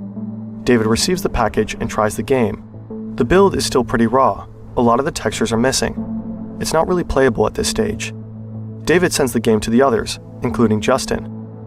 Just a few days later, the game appears online as a public download. The leak makes headlines everywhere. Last week, Gears of War 3 was leaked on the web. Gears developer Epic Games confirmed that this is not the final build of the game and warned people that downloading the title may actually melt your system. Not sure if that's true, but scare tactics aside, don't pirate. Pirating sucks. The guys are still snooping around the Epic Games network when they stumble upon a very unsettling email. Epic Games has called the FBI because of the leak, but it seems the feds are not onto them yet. David is freaking out. He asks Justin to help him crypt his hard drives. Sanad decides to lay low and wait for things to calm down. Dylan, however, doesn't care about the FBI. He keeps logging into the servers, while the feds are actively scanning them to find the hackers. His ballsiness pays off. Dylan finds a USB drive connected to the network, and on that drive he finds a list of all the company's important access credentials. Dylan now has full access to Epic's network. From that point on, he logs into the network every single day. He roams around the PCs of Epic employees and taps their webcams. He sits at his computer in Australia and watches them in real time while they move around the office or sit in meetings. He mostly exploits human errors. He searches data breaches for login credentials and then tries them on other sites. Eventually, he manages to also hack into the network of other companies. Dylan is on a serious hacking spree. David and Sanad find out what he is doing and jump back in. They just can't resist. One by one, they hack the networks of tech giants like Microsoft, EA, Bungie, Blizzard, Valve, and Activision. They keep digging deeper and deeper, downloading more and more unreleased games. It's like a fever dream.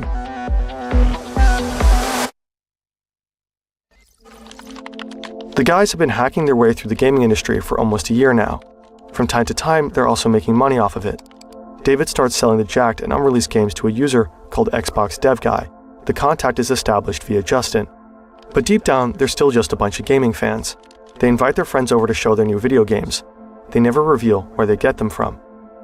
They're a small and tight-knit group, but they can't always keep the excitement to themselves. So every now and then, word gets out to the wider scene. And every time that happens, new people want in on the action. 2 new faces join the group. Austin Alcala is a 16-year-old high school student from Accordsville, Indiana. He's tall, rather shy and reserved. Online, he goes by AA Monkey. The second newbie is Nathan LaRue, an 18-year-old from Bowie, Maryland.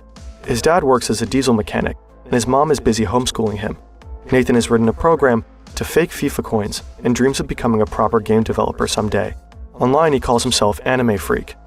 The group expands their hacking activities, and their virtual break-ins move further and further away from gaming. AMD, Intel, Disney, Warner Brothers, and Google.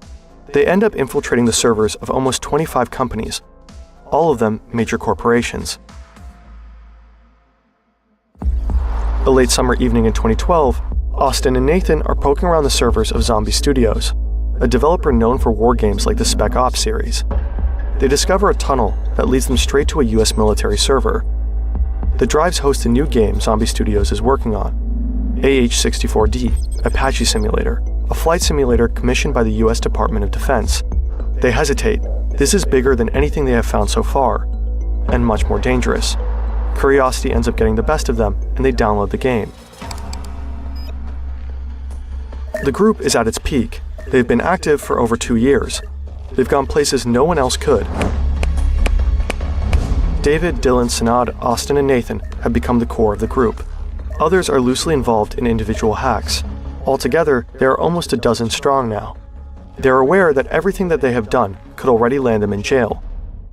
But they just can't stop. They joke about what they would call their gang in prison. Xbox Underground sounds pretty badass, they think. They laugh at the idea, but not for much longer.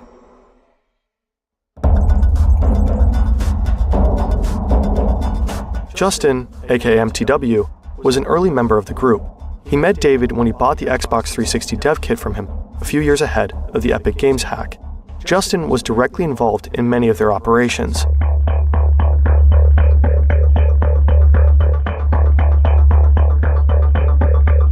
A few days before Gears of War 3 was leaked, Justin got the game from the others in the group. Some of them, like Sanad, suspected that he was the one who put it online. Justin is almost 3 years older than David, but compared to him, he's a lot less cautious. In 2010, Justin attends PAX East, a video game convention in Boston. He gets calls from Sanad and a few others in the group. They ask him if he can hack into one of the networks on site. Maybe he'll find something interesting. No big deal if not. Justin gives it a try, but doesn't find a breach to exploit. The network is too secure. He's not ready to give it up though. He walks around the convention center and finds the stand of a small developer called Atomic Games. They're showcasing a new shooter called Breach. Justin waits until one of the employees heads to the bathroom.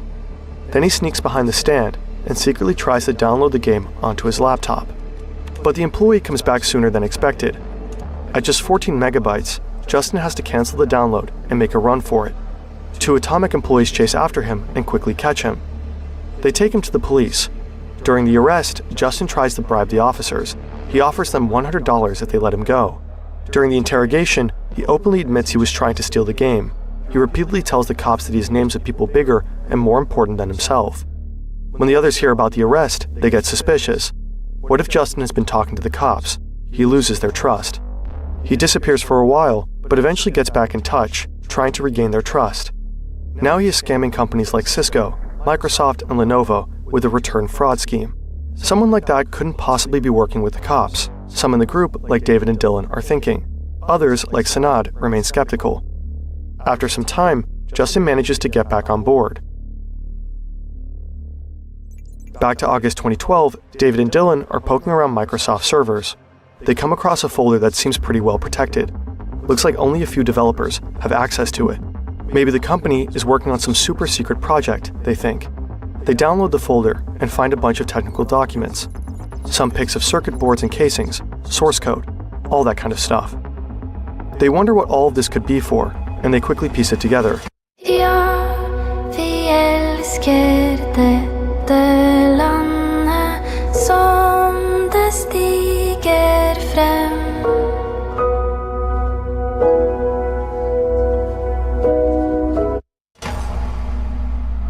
They found the plans for the upcoming Xbox console, codenamed Durango. It'll later be called the Xbox One. They ponder what to do with the plans. They could sell them to others, or they could try to build the console themselves. All parts seem to be available on the market. They order the parts online and have everything shipped to Nathan's house. He volunteers to assemble the gaming console, and it works. The group now has a working prototype of the new Xbox, but no games to test it with, so they decide to sell it. They find a buyer in the Seychelles who is willing to pay $5,000. The buyer transfers the money, and the group discusses who is going to ship the console to him. Justin steps up. He offers to take it to the post office. The group agrees. Justin drives from Delaware to Bowie, about a 2-hour ride, and picks up the console at Nathan's place. But the package never makes it to the Seychelles. They start to get nervous. What if the FBI has intercepted the package? After the sale falls through, Dylan decides to upload the pictures of their prototype online, just to see what happens. He doesn't consult with the others. That means the Xbox prototype is now seemingly publicly up for auction on eBay. By now, Dylan is already known for his impulsive actions. In early 2012, he got drunk, called Epic Games, and confessed to hacking their servers. He explained to the employees over the phone how he did it and asked for a poster as a reward. He actually got one. This time, things get even worse. The eBay auction goes viral. In no time, bids reach over $20,000. But the sale doesn't go through because Microsoft files a copyright claim. Dylan, who set up the auction under his online name, Superday, starts giving online interviews. We have someone who's gotten pretty world-renowned over the past couple of weeks here. I'm just going to go straight to the chase here. His name is Dylan. Most people probably know him by his moniker Superday. He's gotten himself into a little bit of trouble with Microsoft and I guess he's taking the hacking community by storm. Dylan, welcome to the show. Thanks. Sanad and David are pissed at Dylan. Really pissed. After leaving traces all over the internet, this kind of attention is the last thing they need. David cuts off all ties with Dylan. The only ones even more pissed are the people at Microsoft.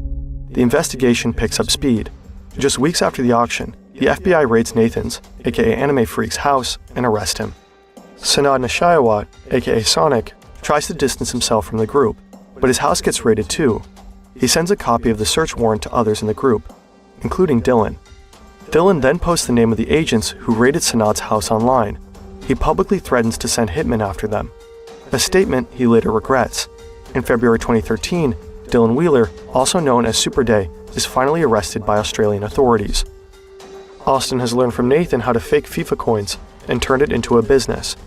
Justin is involved in scams of his own. Both of them lay low for a while. David also keeps a low profile in Canada after he learns about the string of arrests. Well, at least until he gets a chance to snag an actual prototype of the new Xbox.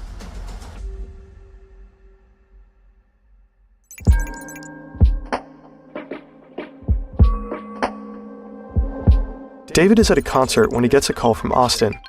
Austin tells him about an 18-year-old hacker named Armin, aka Armin the Cyber. Armin claims to have access to Microsoft Campus and offers them a deal. He will sneak in and steal a real Durango prototype, in exchange for some Microsoft server credentials and a few $1,000s. David thinks Armin is nuts, but again, his curiosity gets the better of him, and he agrees. At 9 p.m., Armin drives his car to Microsoft Campus. He's wearing a sweater with the company logo and carrying a big backpack. He has cloned some employee's access card and has no trouble getting in. The premises are enormous, but Armin knows his way around by now. For almost a year, he has been frequently sneaking into the buildings and dreaming of what it would actually be like to work there. He is a huge fan of Microsoft. He has even applied for a job, but has not heard back yet. Armin enters one of the office buildings. He is nervous, he's been there many times, but never to steal anything. There's still a few people around. Whenever he hears footsteps approaching, he hides. He eventually finds what he's looking for in one of the open plan offices on the 3rd floor. His hands are shaking as he stuffs 3 Xbox prototypes into his backpack. He sneaks out of the building, leaves the premises, and drives back home. He sends 2 of the consoles to David and Austin and keeps one for himself.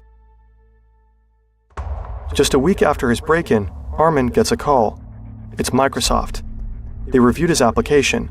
He's got the job. It's a dream come true. But only a couple of weeks later, Armin loses the job. Surveillance cameras have caught him stealing the prototypes. He's taken into custody.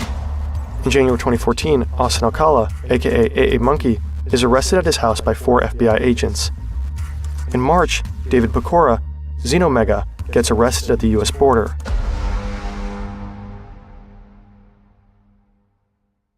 David, Sanad, Austin, and Nathan stand trial together in the US.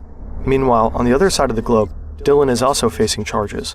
The group is accused of identity theft, fraud, and conspiracy to steal millions of dollars worth of intellectual property. The indictment is extremely detailed. The FBI must have been building the case for a long time. There are chat logs and transcripts of personal conversations dating back to the first Epic Games hack in 2011. In court, prosecutors even play audio recordings that must have been secretly made during their hacking sessions. But the funny thing is, I still have root access to all their computers because I signed in yesterday. So he knowingly logs into Epic, knowing that that's still there. What do you mean? Like, he in the emails, like they were emailing FBI people, and he knows that they talk to each other, but he still manages to not care. I have it to the U.S. military. I have it to the Australian Department of Defense. I have every single big company: Intel, AMD, Nvidia, Google, Microsoft, Disney, Warner Brothers, everything. The indictment repeatedly mentions Person A. Person A provided most of the evidence for the FBI. Person A allegedly helped David encrypt his hard drive and sell unreleased games to a user named Xbox Dev Guy. Person A is also said to have delivered a self-made prototype of the new Xbox to the FBI. I get a copy of the indictment, and I start reading about Person A from Wilmington, Delaware. We all only knew one person from Wilmington, Delaware. Justin. Justin. All signs point to him being an informant of the FBI. Did he cut a deal with the police after the incident at the convention? Is that how he got away with all of his scams? No one knows for sure. The guys in the US plead guilty. They all have very different ways of coping with the conviction. David is cooperative. He helps the investigators understand how they bypass the systems of billion-dollar corporations. The officers are pretty impressed by the 23-year-old's skills. He spends 18 months in prison.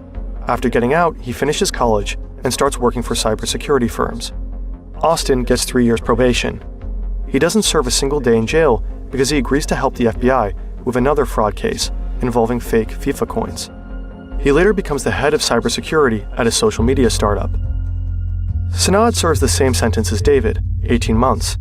He too gets out, but the following years are very hard on him. He starts working at a vape store and goes to college. But his probation officer bans him from using a computer and constantly harasses him. Everything that I would ever ask her would always be a no. Like, for example, like I would want to go down and see, my sister in Virginia or something, and it's no. It could be, she would come up with the craziest reasons to why she wouldn't let me do anything. Sanad became more and more isolated and eventually slips into depression. Seeing no prospects for himself, he turns to drugs. His probation officer sees this as a violation of his probation terms. She drags him before a judge, who sentences Sanad to another 9 months behind bars. In 2019, Sanad's probation for his second sentence ends, and for the first time in years, he's allowed to use a computer. He's now clean and living with his sister. Nathan is terrified of having to go to jail. He's one of the youngest in the group and a gentle person. Of all of them, he was the least involved in the hacks. Nathan applies for bail until the verdict is final. He gets an ankle monitor and is allowed to stay with his parents. But the thought of what awaits him in prison eats him up. One day, he cuts off the ankle monitor and tries to flee. He pays a friend to drive him to the Canadian border, but the police catch him at the border checkpoint. Nathan panics. He jumps out of the car and runs across the bridge towards the border, but the cops catch him. He is desperate and considers jumping off the bridge. Then he pulls out a knife and injures himself until he collapses. He survives and is almost immediately taken back to jail, this time serving a 2-year sentence. Shortly before his release, Nathan comes out as trans and is now Holly. The time in prison must have been awful. Just a year after their release, Holly takes their own life. In Australia, Dylan is the only one who pleads not guilty. This leads to a series of court cases that drag on for over 3 years. I guess I pled not guilty to the sense that they tried to hit me with everything when there wasn't everything that I did. At the start, they put a lot of false charges on me. Dylan is ordered to surrender his passport, but instead he heads to the airport and flies to the Czech Republic. He has Czech citizenship because his mother is from there.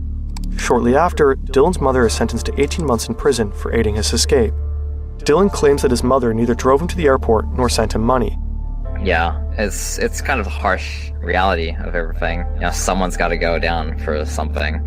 Dylan moved to the UK, where he established a cybersecurity firm and gave talks on security-related topics. I'm not hiding, because I'm not doing anything wrong. I did something when I was a kid, when I was a teenager, an underage teenager. It was wrong. I learned from that. In March 2020, Dylan shuts down his company. There's been no trace of him since. In 2017, when almost all members of the Xbox Underground had served their sentences, the police finally arrest Justin May. The authorities seized a brand new BMW and nearly $40,000 in cash. In 2021, he was convicted of fraud, fencing, tax evasion, and money laundering. he was sentenced to almost 8 years in prison and fined $4 million.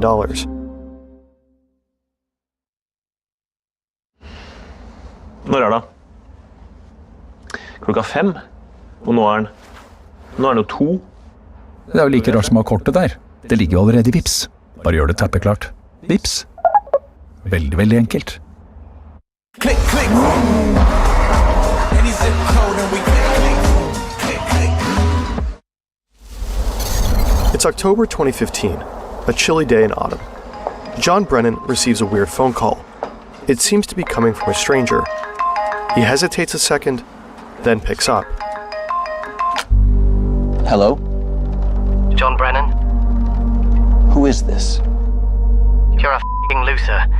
If John Brennan hadn't been John Brennan, this might have looked like an ordinary prank call.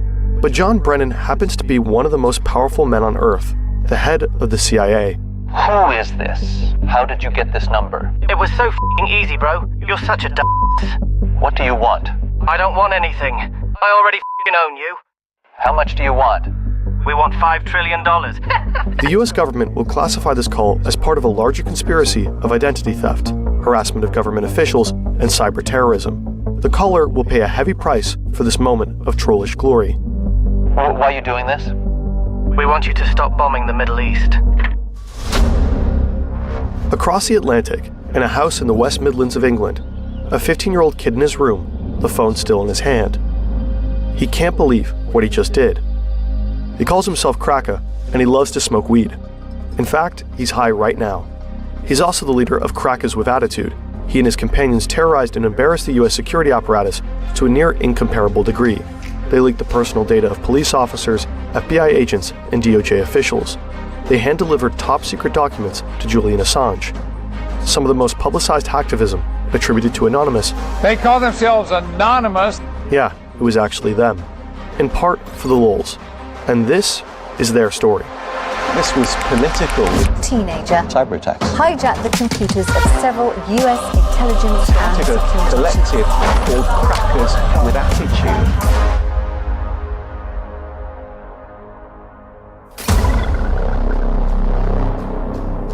2008 in Virginia, a different kid who only calls himself Default. He's a pretty typical American teenager. He loves soccer, video games, and his dog. He often clashes with his father, who works in the government. At some point, Default starts cheating in his video games. This gives him the first taste of using computers to do things that you're not supposed to. Exciting, powerful things. He starts learning all that he can about how computers work, and how to get them to bend to your will. 2008 was an exciting time to get into hacking. The decentralized hacktivist group, Anonymous, was in its heyday. If you managed to get into their secret chats, you got a front-seat view of their actions. Anonymous is one of the biggest online vigilante groups. Members hack into companies and governments. Now a worldwide and widely recognized hacking group. Hackers with the group Anonymous. Citizens of the world, we have seen the erosion of due process. A cyber war. Anonymous. Anonymous has struck again. Young Default is fascinated. Anonymous embodies an exciting spirit of freedom through chaos. They showed how you could force the whole world to pay attention without you having to leave your bedroom. Some Anonymous actions are political, some are just trolling. And Default, after tasting this very new kind of power, is keen to learn everything he can about hacking. He starts to hack random websites just for the challenge of it, just to see if he can. But after hanging around Anonymous's chats for a while, he starts to find the group, well, cringe. For one thing, it's crawling with feds. People are getting arrested, and it's tough to know who to trust. Anonymous has become so big that vetting people becomes difficult. There's tons of infighting and doxing. Since it's the only hacktivist group most media outlets know about, Anonymous keeps getting credited for the work of other, often more sophisticated hackers. It's a mess. So Default gets involved with offshoot hacker groups, one of them called AnonSec. The group positions itself as anti-Anonymous. But similar to Anonymous, AnonSec performs operations, hacking initiatives that sometimes have a political purpose, and sometimes are just, as one might say in 2008, for the lulz. I hated recording that. AnonSec is quite advanced, and Default gets better and better at the game. The group controls a botnet. A botnet is essentially a large pack of infected computers under someone's control. You can use those computers to further spread malware across the internet to make the botnet larger and larger. Or you could, for example, attack a server with it in order to overload it. Default is tapping around AnonSec's botnet and gets curious about what computers they've actually gotten under their control. He finds that one is a server of the Canadian Medical School, Windsor University. Suddenly, Default finds himself with direct access to the university's finances. He pulls up records of students who owe the school money. It all adds up to $9.4 million. And at the bottom of the list, something very tempting. A delete all button. How could he not push it? These people might, really enjoy having their slate wiped clean, as it were. If you look, some of them owe a substantial amount of money, like $70,000. I think some people owed upwards of over $100,000. It's a lot of money. You know what I'm saying? It's just like perpetual debt that sometimes it just lasts for decades. So, just deleted everything. I went into the PHP shell and just sent everything to dev null and just shredded it. So whatever I sent there is just not coming back. This is from the podcast Darknet Diaries. They have a fantastic episode with Default. Of course, this story poses some questions. We tried asking the university if the debt stayed deleted. They did not answer, but usually student loans have multiple on and offline and offsite backups. There should be hard copies of the student's signed loan agreements. However, Default feels like he's really doing something at the time. There is a certain rush to committing a crime when it feels like doing the right thing. Other hackers might have used the sensitive student information to make a profit. There's actually a shadow industry worth billions surrounding our most sensitive data. So-called data brokers gather all the info available about us on the internet, your contact information, browsing history, and online transactions. This data is often bundled into shadow profiles, which are then being sold. You might receive a tailored mail or a robocall based on your shadow profile. In the worst case, someone might try to steal your identity. Incogni helps you remove your data from the numerous lists of data brokers. The only thing you have to do is create an account and allow Incogni to act on your behalf. Afterwards, you can easily track the status of all the requests in the dashboard. Check out incogni.com/FernTV for an exclusive 60% discount on a 1-year plan using the code FernTV. Additionally, benefit from a 30-day money-back guarantee. Despite Incogni's efforts, some of your data might still linger online. Always remain cautious when sharing personal information anywhere. By trying out Incogni, you're actively supporting our channel. More and more of Default's hacks are motivated by altruism rather than just curiosity. As recently as 2014, bestiality was legal in Denmark. Other European countries, Germany, the UK, Sweden, had recently banned it. What this meant for Denmark was an increase in animal sex tourism. For years, Danish animal rights activists tried to bring attention to this. They called them dog brothels. So sick. It's so crazy. And I had a dog, so that really pissed me off just thinking about the fact, what if someone took my dog and that happened to my dog? I would freak out. So, as Default describes it, he and other AnonSec hackers lend their technical skills to the animal rights movement. So I think we took down the official Denmark government website, and then we actually defaced it, and said, did you know that your government allows bestiality? And there's bestiality dens where people can go and pay money to do these things to animals. And most of them are people's pets. They shut down bestiality websites via DDoS attacks and tweet evidence of sexually mistreated animals. The information reverberates around the world and is widely condemned. Anonymous gets credit for AnonSec's actions, which deeply annoys Default. But it works. In part due to the hacks, more people know about Danish dog brothels. They talk about them online, protest them, until the case winds up in Parliament. In April 2015, Denmark finally bans bestiality. While Default is leveling up as a hacker, he also becomes an early adopter of crypto. He accumulates a significant amount of Bitcoin, more than 1,000. This would amount to a lot of money today, somewhere around $40 million US. He keeps these Bitcoins on a hard drive in his room.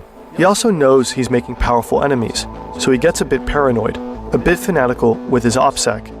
He never logs into his own Wi-Fi, for one. He uses a satellite dish to log into a free Dairy Queen Wi-Fi half a mile away. He's always connecting through a Tor node. Every time he turns off his devices, he makes sure they're encrypted. When he turns them back on, he has to wait 30 minutes for them to decrypt. For the most part, he never tells anybody what he is doing. He knows he has a lot to lose. Ultimately, it won't be enough.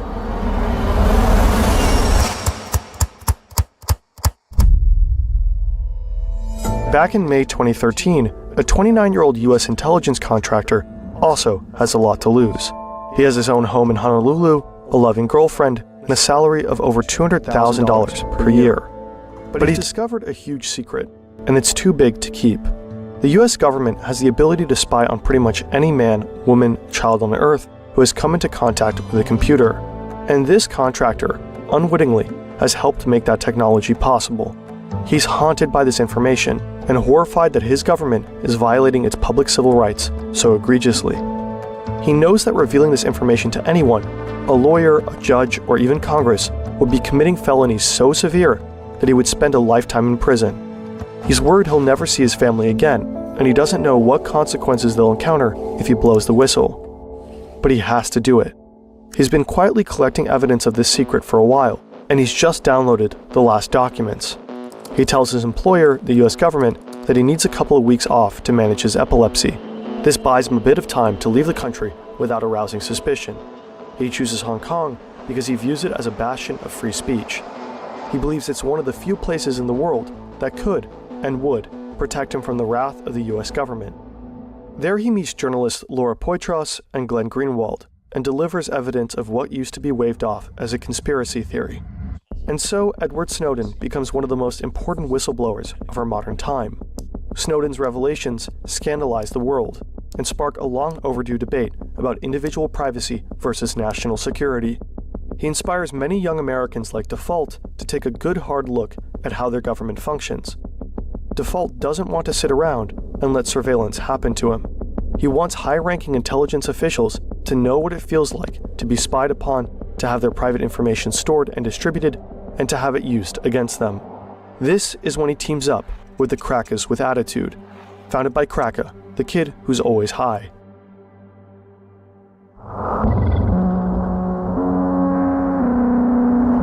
Leicestershire, England, 2015. In a housing estate on the outskirts of a sleepy former mining town, there's not a lot to do except get high or go online. In the case of 15-year-old Cracker, he spends his time doing both. He's angry about corruption, about surveillance, but in particular about the US's involvement in the Middle East. He becomes especially focused on Palestine and sees the US as directly responsible for death and suffering in Gaza. He decides to do something about it. This was political. We heard he was really angry about US foreign policy. So he started a collective called Crackers with Attitudes, and then he hacked into sensitive documents online. One of his first victims is James Clapper, then the National Director of Intelligence of the Obama administration. Clapper, one of the highest-ranking members of the intelligence community, had his phone number and address waiting to be found with just one Google search. This provides Cracker with enough information to hack into his email. He posts proof of it on Twitter, which catches Default's attention. Cracker then gets the phone calls to Clapper's house phone rerouted to the Free Palestine movement. Default tweets his respect to Cracker, and the two start chatting. Edward Snowden himself has given James Clapper a very special shout-out in an interview with the German broadcaster ARD. Unfortunately, that interview was blocked from US and German television networks. Apparently, the video is immediately taken down every time it's posted on YouTube, so we'll only show the quotes visually. I would say sort of the breaking point is seeing the Director of National Intelligence, James Clapper, directly lie under oath to Congress. What we do not do is spy unlawfully on Americans, or for that matter, spy indiscriminately on the citizens of any country. We only spy for valid foreign intelligence purposes as authorized by law, with multiple layers of oversight to ensure we don't abuse our authorities. Cracker and Default are livid. Cracker and other hackers loosely connected with CWA team up to target more high-ranking members of the intelligence community. They want to embarrass them and to show them that they aren't as powerful as they think they are. At the top of their list is John Brennan, head of the CIA.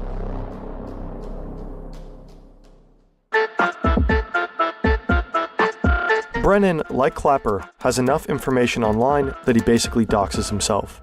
Kracker looks up his publicly posted phone number and finds out it's a Verizon number. He calls up Verizon's internal tech support and pretends to be an on-site technician who's having trouble helping a customer on site. Tech support asks Kracker for his employee code, and he just makes one up on the spot. It works. The support technician provides Kracker with access, and suddenly he has the account number, the PIN, and John Brennan's private email address.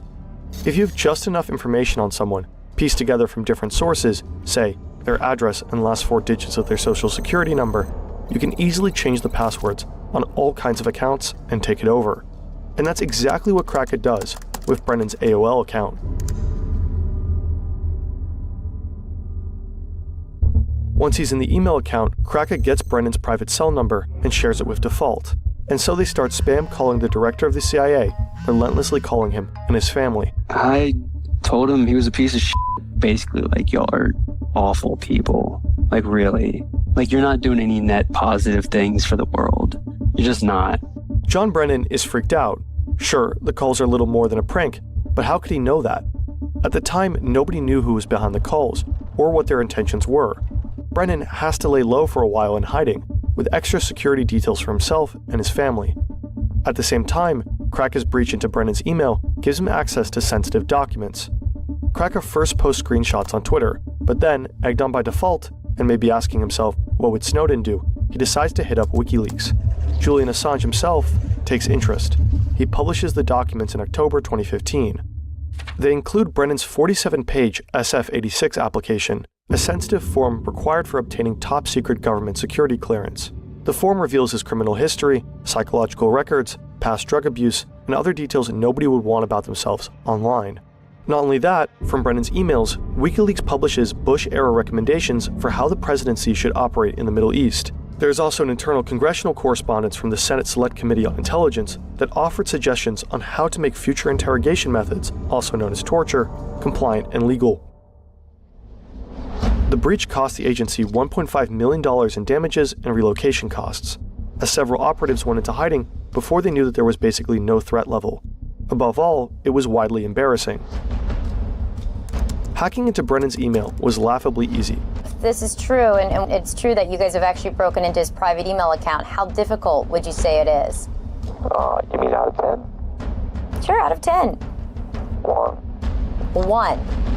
There's a lot of, I guess, private information, really. He's pretty stupid, really. He's supposed to be so high in the government, like head of CIA, that he should be a bit more clever. Can you give us any indication of your background? I mean, how old you are you in the United States? I mean, anything you can tell me about yourself? Yeah, I'm below the age of 20 years old. I smoke pot, and I live in America. And you smoke pot? All day, every day. We wonder what John Brennan must have thought, while undoubtedly watching this in his relocation house. What fury must have built up inside him. Seedance 2.0 is now on Artlist, and you can get precisely what you want. I'll take a robbery with a fight scene on the side. It's a robbery! And if you have it, I'd like the robbers to be Yakuza. It's a robbery! For the main character, an anti-hero, a bit rough around the edges, and maybe some dark humor. Yeah, making a little funny, please. And you? Just the alien invasion, please. Here we go again. Just wanted to have this nasty coffee in peace. Light it up, light it up, pedal to the metal. We're gonna take it to a whole nother level tonight. The CWA aren't done. They release more and more information in his relocation house. What fury must have built up inside him. The CWA aren't done. They release more and more information. With control over Clapper's and other operatives' accounts, it's even easier to get people to give up information to in turn access further accounts and databases. They gain access to FBI's Deputy Director Mark Giuliano's account. There, they discover a database with personal information of 9,000 Department of Justice officials and 20,000 FBI agents. They post it. They then get access to the Justice Department's Joint Automated Booking System, which has records on all U.S. prisoners. They check out the records of fellow hackers like Jeremy Hammond and post those online as well. They wreak havoc and embarrass one institution after another. Did these kids really think that they were going to get away with it? At the time, I really didn't care. I just that was towards the end of the run. It was just like, all bets are off. You know, I'd gone all the way down the rabbit hole. I'd just become very disillusioned with people's complacency and their lack of care for what was going on. So it's like, we're going to bring attention to this with like chaos and mayhem.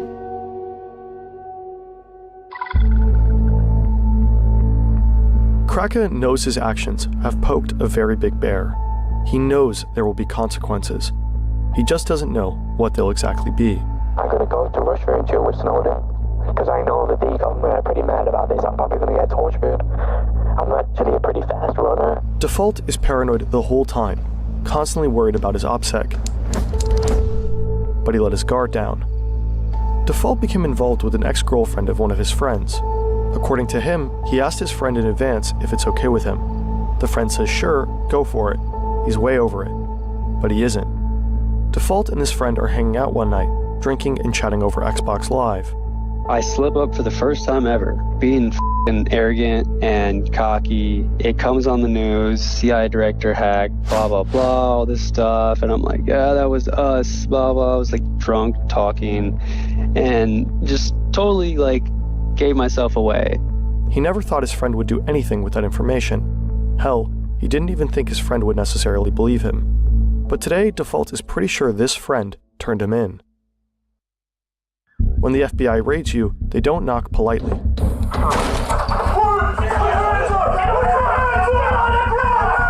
FBI agents enter Default's room just as his computer finishes decrypting.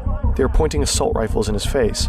They drag him out of his room, flash copy his hard drive before it re-encrypts, and seize all of his equipment. Default knows he's finished, but the worst part, watching the agents carry off his hard drive.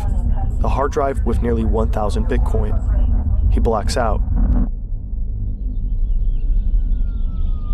Kraka, too, gets raided by the British police forces, and his computers are confiscated.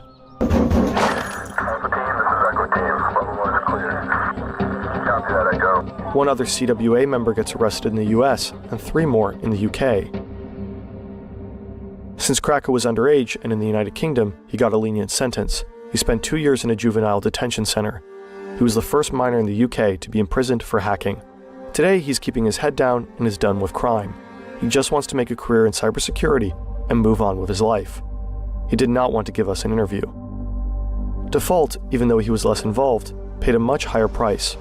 He went straight to federal prison with a 5-year sentence.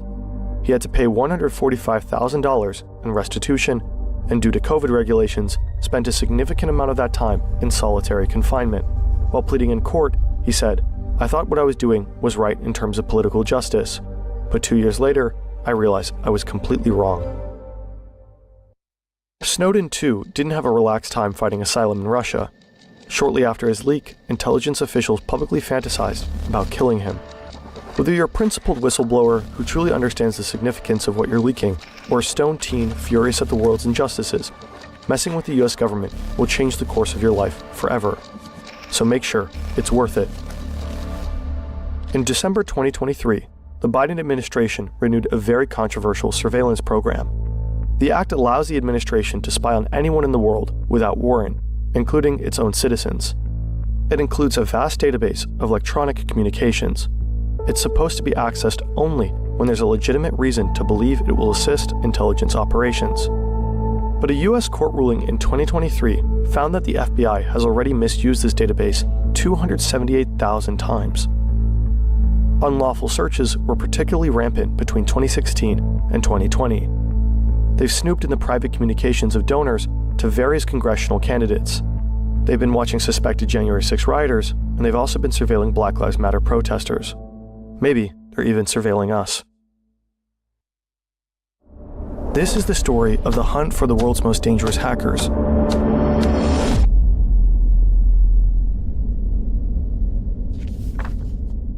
Prologue: The Bears. Once upon a time, there were 5 bears. They all lived in Russia. Each one was different in the things they liked and in the things they did. But they shared one important trait: their metaphors. Nicknames for special units of Russian intelligence services. These units are made up of hackers some of the most dangerous in the world. They each have different objectives: to spy, to expose, to wreak havoc. But they're not just a threat to computers or networks. They're a threat to Western democracies. They're tools of destabilization, of psychological warfare, of political manipulation. They've already made it into the German parliament, into the email inboxes of the country's elected officials. They threw their full weight behind Donald Trump's 2016 campaign. They travel the world, working in the interest of Vladimir Putin's regime. And they've played a key role for years in Russia's brutal war against Ukraine. This documentary reveals who these hackers are, how they operate, and how we can protect ourselves from them.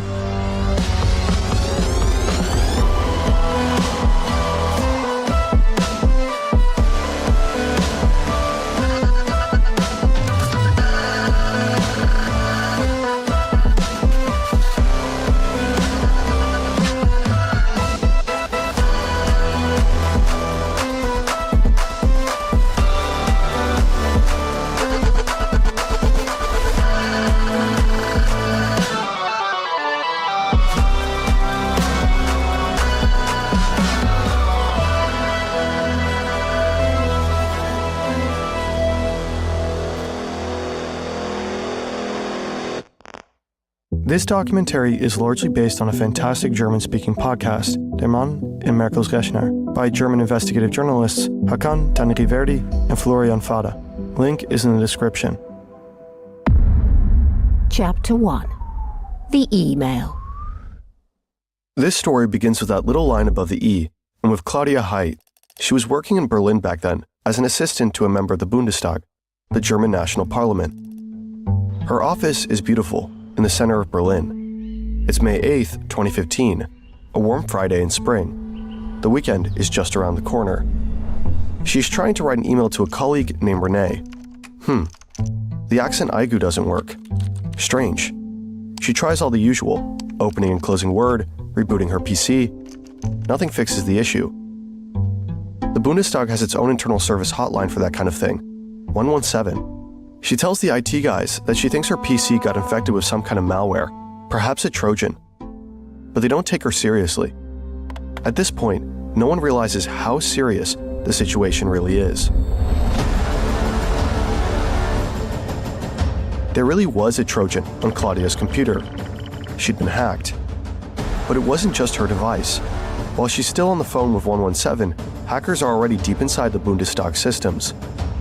They're working on behalf of the Russian Military Intelligence Agency, the GRU. Putin's bears are running wild, right through the very heart of Germany's political system.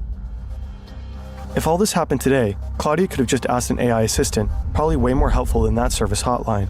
With Uda's website app, AI can also help you build your website in seconds. No coding skills needed.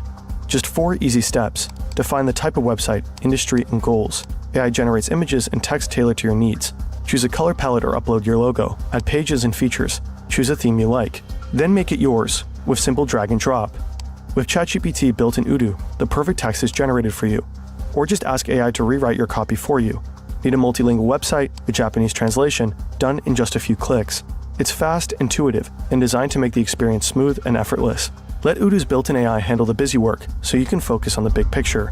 Get started today for free. Your first app is free for life, including unlimited hosting and support. With the website app, you can even get a free custom domain for 1 year. You've never launched a website this easily. Add more apps anytime and get the full suite of apps starting at just 19.90 euros per month. Click the link in the description to get started.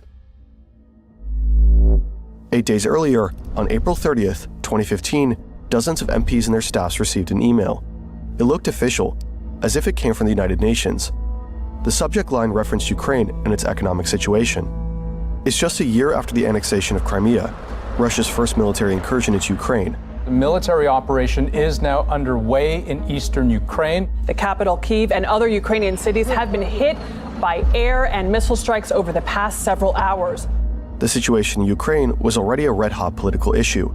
You had to stay informed, and if the UN sent something around, Claudia Heidt and many others clicked. That single click was enough. Malware installed itself quietly in the background. No pop-ups, no warnings. The infection was silent, and from that moment on, the hackers had access. Their objective was clear: gain administrator rights, With those, it had the digital equivalent of master keys, access to everything, the power to change anything. And they got what they came for. They broke into areas of the system that should have been completely off limits. That's how they were able to push deeper and deeper until they'd essentially taken over the Bundestag's IT infrastructure. It was a sophisticated operation, carefully planned and executed. The attackers moved laterally, jumping from computer to computer, scanning for valuable information, documents, emails, anything of use. Eventually, they reached 2 machines inside a parliamentary office of the Conservatives. And not just any office, Angela Merkel's, the German chancellor at the time.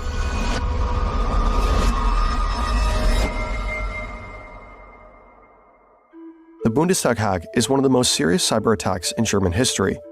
It will set off a large-scale international investigation and eventually arrest warrants that had once seemed unimaginable. And yet, inside the Bundestag itself, the attack goes unnoticed for quite some time.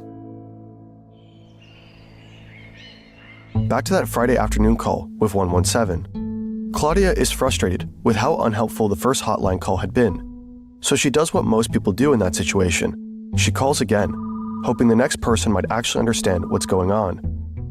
But even the second person on the line doesn't take her seriously. Angry and fed up, Claudia decides to just shut down her PC and go home. It is Friday after all, and the weekend has already begun.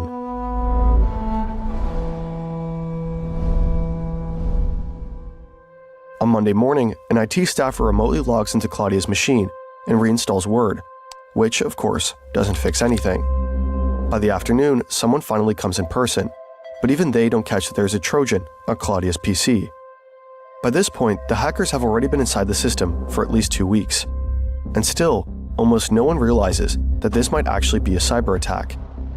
Meanwhile, over in the UK, a cybersecurity firm has been keeping an eye on a suspicious foreign server, one that had been used for previous cyber attacks. Suddenly, that server establishes a connection to machines inside the Bundestag network. The firm alerts the Federal Office for the Protection of the Constitution. A day later, the warning reaches both the Bundestag's Classified Information Office and the Federal Office for Information Security, BSI, in Bonn. Thanks to German bureaucracy doing what German bureaucracy does, the warning takes a brisk 3 days to actually land. Finally, someone realizes what's happening. The BSI sends a special team to Berlin. Their job? Comb through the logs. Those are automatic records on computers that track what happened, when, and how. Which programs were opened, what was clicked, what ran in the background. All of it. The BSI team needs to figure out 3 things. Is this a major attack? Yes. What are the hackers after? Probably stealing data. And are they still inside? Very much so. The team doesn't hesitate. They shut down the entire network. From the outside, it looks like someone just ripped the plug out of the wall. Claudia watches her computer power off like it has a mind of its own, like it's haunted. She half expects the lights to flicker next. That same day, Der Spiegel broke the story, the first media outlet to report on the cyber attack. Politicians found out from the news, not from internal channels. From that moment on, chaos took over. Lawmakers were furious. No one could work properly. No emails, no access to documents, no reports. And this isn't a movie. You don't just kick the hackers out and move on. The network is giant, messy, and hard to control. The response team had to fight their way through it, trying to stop any further data theft and wrest back control. It took weeks to clean the system. During that time, MPs and their staff could only use certain parts of the network. No one knew if the hackers were still reading their emails. Important notes were suddenly written down by hand again, just to stay safe. The Bundestag's IT security was clearly overwhelmed. It faced intense criticism in the months after. When the dust finally settles, the investigation into the perpetrators begins, and the trail points to Russia right from the start. On Claudia Heid's computer, investigators find malware called X-Tunnel. X-Tunnel functions like a real tunnel, a direct continuous link that allows attackers to access the network whenever they want. Inside the code, analysts uncover connections to a server believed to be used by a group known as APT-28. APT stands for Advanced Persistent Threat. It's a label used for hacker groups that are not only highly skilled, but also extremely patient. The kind of intruders who don't just strike and vanish, but stay deeply embedded, sometimes for years. By all accounts, APT-28 is a Russian group, and it also goes by another name, Fancy Bear.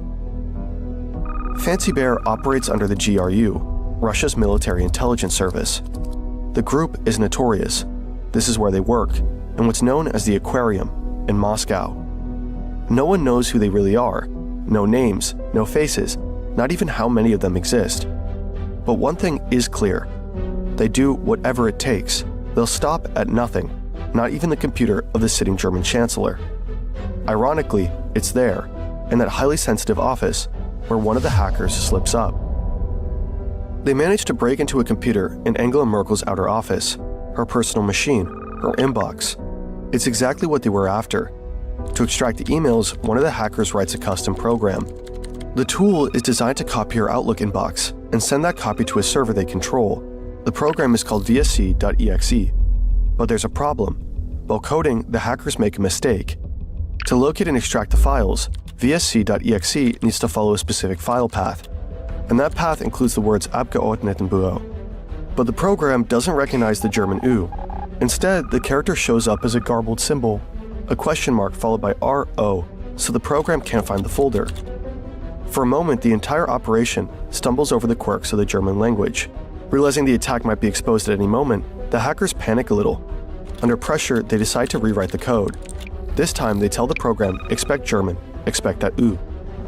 Then they try again. And this time, it works. The tool successfully copies the inbox and sends it out. It's not Merkel's correspondence from the Chancellery, but still a huge win for the attackers.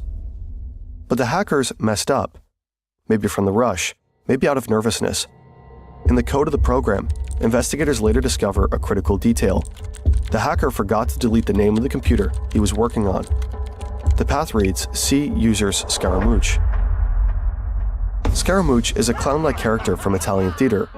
People might also recognize the name from Bohemian Rhapsody. Silhouette of a man. Scaramouche, Scaramouche, will you do the fandango? That's the hacker's alias, his handle. In secret, Scaramouche and his team become high-priority targets. The Federal Public Prosecutor's Office opens an investigation on suspicion of espionage. Angela Merkel later calls it an act of hybrid warfare. But publicly, the German government keeps quiet at first. No accusations, no pointing fingers. In total, around 16 gigabytes of data is believed to have been stolen from the Bundestag network, though no one knows for sure. 16 gigabytes doesn't sound like much, right? Just an old USB stick. But in context, it's a lot, especially if we're talking only emails. 16 gigabytes contains a staggering amount of information. Is that really the end of the world, though? A little espionage here and there, business as usual. Sure, they stole some files, but what could they really do with that? Then came the US presidential election in 2016. Putin's bears shows what they're really capable of. The Clinton campaign won't confirm or deny the veracity of any of the emails posted by WikiLeaks. What lines they're willing to cross, and just how much chaos a few gigabytes can unleash. Chapter 2. The Orange.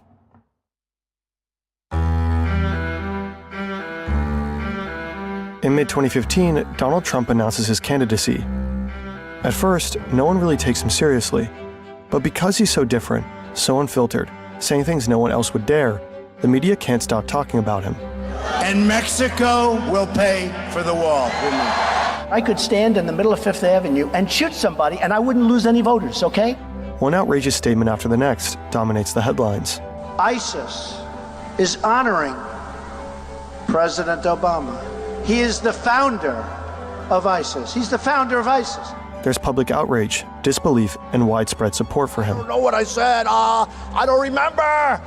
By early 2016, Trump is no longer the oddball outsider. He's now the Republican frontrunner, going head-to-head with Democrat Hillary Clinton.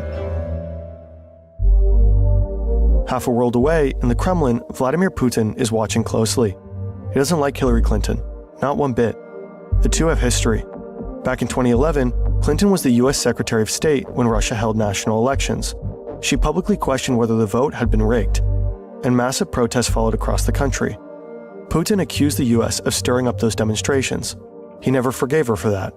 Politically, she had been one of his toughest opponents for years. Later, the European Court of Human Rights confirmed that the 2011 Russian election was in fact manipulated. Putin clearly is rooting for the other guy, the loud billionaire. Trump, for his part, has repeatedly praised Putin in the past. He He sees Putin as a strong leader, someone he thinks he could get along with as president. So Putin consults with his 3 intelligence agencies and makes a call. March 19, 2016, an email lands in the inbox of John Podesta, Clinton's campaign manager. The message looks like a standard Google security alert, something about suspicious activity and a prompt to reset the password.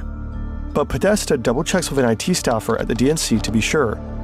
Unfortunately, the staffer replies that the email is legit, when he actually meant the opposite, just one typo with massive consequences. Podesta assumes the message is safe, clicks the link, and enters his login on a fake site. That's it. The hackers are in. They now have access to internal communications, emails, and nearly everything tied to the campaign. They're part of Fancy Bear, the same group tied to the Bundestag hack. They steal 50,000 of Podesta's emails. The tactic is known as phishing, casting bait and waiting for a bite. Spear phishing more specifically, as it's tailored to a specific person. With the same approach, Fancy Bear targets 300 more people inside Clinton's campaign. No one knows how many fell for it. In early April, they go after another key target, the Democratic Congressional Campaign Committee, DCCC, a central player in the Democratic election machine. Using more convincingly real-looking emails, they manage to steal the credentials of at least one DCCC employee. And just like that, they're in again. Once inside, Fancy Bear uses 2 main types of malware, X-Agent and X-Tunnel. The latter is the same tool used in the attack on Claudia Heid's computer in Berlin. While digging through the DCCC, the hackers find something even more valuable. Credentials that let them slip into the Democratic National Committee, DNC, the heart of the party. There, they uncover detailed documents on campaign strategy, including a file on Trump full of potentially damaging information. In early May, the intrusion is finally detected. The DCCC and the DNC hire a cybersecurity firm to clean house, a process that will stretch all the way into October. But the Democrats should have discovered the hackers much sooner. In a small, unremarkable office in Moscow, another set of hackers is quietly at work. This group is known as Cozy Bear, most likely working under the SVR, Russia's foreign intelligence service. They've been inside the Democrats' network since June 2015, far longer than Fancy Bear. As strange as it sounds, Cozy and Fancy Bear probably weren't even aware of each other. They had different bosses, didn't talk, didn't collaborate. Cozy Bear is known for being quiet and methodical, targeting all kinds of institutions without leaving much of a trace. But this time, someone's watching them. In 2014, Dutch intelligence pulled off an incredible hack. They gained access to surveillance cameras in the very building where Cozy Bear operates. They're literally watching the hackers at work. That's how they realize Cozy Bear is crawling through the DNC's systems. So the AIVD warns the American counterparts early on. That warning eventually reaches the FBI. By September 2015, an agent in Washington calls the DNC to let them know Russian hackers are inside their systems. But the warning goes nowhere. The call lands with lower-level IT staff and is more or less ignored. Senior leadership at the DNC later claimed they didn't even know about it at the time. The hackers could have been discovered much earlier. If anyone had looked more closely at Cozy Bear, they likely would have seen Fancy Bear too. And if that had happened, the summer of 2016 might have unfolded quite differently. But it didn't. Back to spring 2016, Fancy Bear launches a website, dcleaks.com, and starting in June, they begin dropping bombshell after bombshell. They invent a fake identity, Guccifer 2.0, a supposed Romanian lone wolf behind all the leaks. Guccifer gets a blog, reaches out to journalists, and offers up stolen files. The DNC hack dominates the headlines. It becomes breaking news on TV. Suddenly, internal dirt from within the Democratic Party, rumors, backroom deals, tensions is out in the open. It's a major blow to Hillary Clinton's campaign. The emails appear to show the DNC clearly favoring Clinton over Bernie Sanders, even though they were supposed to stay neutral. There's content about what she earned for Wall Street speeches, and even an alleged anti-Catholic bias. Trump jumps on the scandal. At a rally, he famously says, Russia, if you're listening, I hope you're able to find the 30,000 emails that are missing. I think you will probably be rewarded mightily by our press. At that point, Clinton is already under pressure over her use of a private email server while serving as Secretary of State. The FBI confirms she also deleted private emails from that account, which makes people believe that she's hiding something. Trump seizes the moment, tying that controversy to the flood of new leaks. That very same day, Fancy Bear sent 76 spear-phishing emails to Clinton's staff. The impact of the leaks on Clinton's campaign is huge. Maybe not the deciding factor, but they definitely give Trump a boost, over and over again. What started as chaos turned into something more focused, a clear attempt to help Donald Trump. Just over a month before Election Day, the hackers hand over John Podesta's emails to WikiLeaks. And then, week after week, those emails are released strategically, some more dramatic than others, but all grabbing headlines. The constant drip of leaked material creates a lasting impression.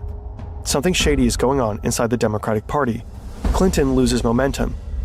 She's forced to shift her message and constantly defend herself, in the press and directly against Trump in public debates. The leaks are part of something bigger. Fancy Bear is supported by a digital army of trolls. For example, operating out of this building in St. Petersburg. They flood social media with manipulated content and polarizing posts. Some even succeed in organizing real-life protests across multiple US cities. Hillary Clinton loses. Donald Trump becomes president. It's nearly impossible to measure how much influence the hacks and disinformation had, whether they tipped the scales. But many experts like Kathleen Hall-Jamieson agree they had an impact. Russia, to some extent, successfully interfered with the 2016 US election. It's widely seen as the most effective hack and leak operation ever pulled off. Steal data, release it strategically, and fan the flames of chaos. The idea that states spy on each other isn't new, but taking that intelligence and throwing it into the public to deliberately sway an election, that's something else entirely.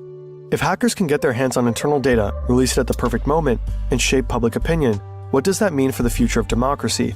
If a foreign power can mess with the core of another country's democratic process, that's not just hacking, that's destabilization. And it's part of a broader pattern made to erode public trust in democratic institutions. Democracies are at a disadvantage in this fight. A dictatorship can flood the internet with state media, bots, fake accounts, leak operations, and watches the public sphere in open society fragments and turns against itself. Meanwhile, inside the authoritarian regime, nothing wobbles. Dissent is crushed quickly and publicly. The United States only realizes what just happened after the elections have already passed. The CIA, FBI, and NSA compile their findings in a highly classified report. In early 2017, a redacted version is released to the public. One sentence stands out as especially alarming. We assess that Moscow will apply lessons learned from its campaign aimed at the US presidential election to future influence efforts worldwide. The sheer aggression and scale of these cyber operations, especially in the US, opens many people's eyes. They realize this isn't just spying, it's sabotage. In Germany, alarm bells start ringing too. There's a federal election coming up in 2017. What does all of this mean for them? Then, a new website pops up, btleaks.com. BT like Bundestag, just like dcleaks.com. Suddenly, everyone is on edge. Variations like btleaks.org start appearing too. German authorities notice that someone is registering these sites, and panic starts to set in. Is the world about to see a repeat of the US playbook? In early May 2017, Angela Merkel travels to Russia for the first time since the Bundestag hack. She meets Putin at his summer residence in Sochi. There, she confronts him. Putin insists that Russia never interferes in the internal affairs of other nations. Merkel replies firmly, "I assume that German parties will handle their election campaigns among themselves." A clear warning, stay out. In the end, the 2017 German election isn't rocked by any major leaks. To this day, no one knows for sure what happened to the stolen 16 gigabytes from the Bundestag hack. There's never been a single public leak directly tied to that data. But then again, maybe there doesn't need to be. Maybe the information was used in some other way, quietly, tactically. Meanwhile, the hunt for Scaramouche continues. It'll be a while before his identity is finally confirmed. Itsy bitsy spider went up the spout again.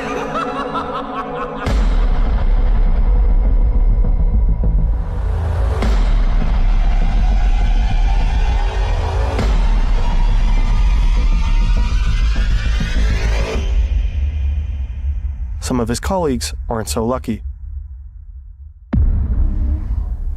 Chapter 3: The Cleaning Crew.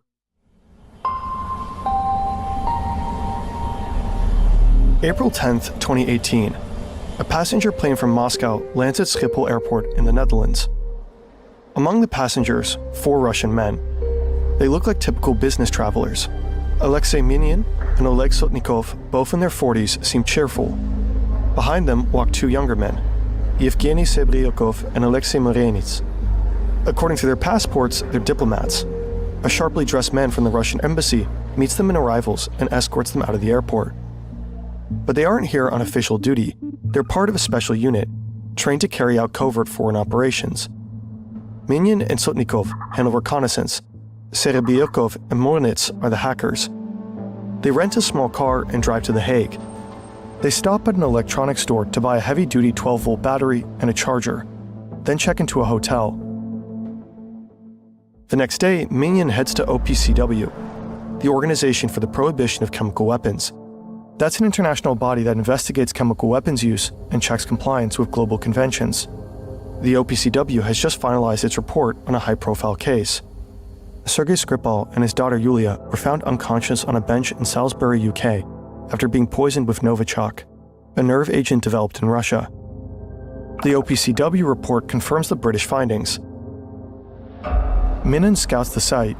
He photographs the OPCW building and the Marriott Hotel next door. 2 days later, April 13th, the group plans to strike. Time is short. What they don't realize is that they're being watched. From the moment they set foot into the country, they've been under surveillance by the Dutch Military Intelligence Service, MIVD. For the original version of this documentary, we interviewed a senior MIVD official. Due to rights restrictions, we had to cut those segments from this adaptation. He couldn't help but grin when describing their transport, a rather small car for a bunch of guys, tightly cramped in there. The agency follows them closely, but how did they even know to look for them? Apparently, the MIVD received intelligence that members of APT-28 would be flying in. Fancy Bear again. According to The Guardian, the original tip may have come from British intelligence. April 13th, the operation begins. The four men drive to the Marriott Hotel and park close to the OPCW building. The car's rear faces the compound. The trunk is packed with equipment. The battery and a voltage regulator power a computer, which is connected to a laptop in the front. Serebryakov and Morenets use it to execute the hack. The key component is a flat panel Wi-Fi antenna hidden under a jacket, connected via USB. It mimics the OPCW's real Wi-Fi network. Devices inside might auto-connect, believing it's legit. Once they connect, the hackers can steal credentials. With those, they could slip into the OPCW's internal network. The likely goal, steal or undermine the Skripal findings, or discredit the organization through a leak. But they don't get that far. Dutch authorities move in. Two unmarked vehicles roll quietly onto the lot. Then, sudden action. Doors fly open. The four men are taken down. One tries to destroy his phone, kicking it repeatedly, but fails. Then comes the search. There's a plastic bag filled with trash from their hotel room, beer cans, receipts, a half-hearted attempt to cover their tracks. Also, 20,000 euros and $20,000 in crisp bills. Most incriminating of all, a taxi receipt in Morenets' bag, documenting a ride from the GRU barracks to the airport on the day of departure. The team's devices tell an even bigger story. One phone was activated just the day before their trip.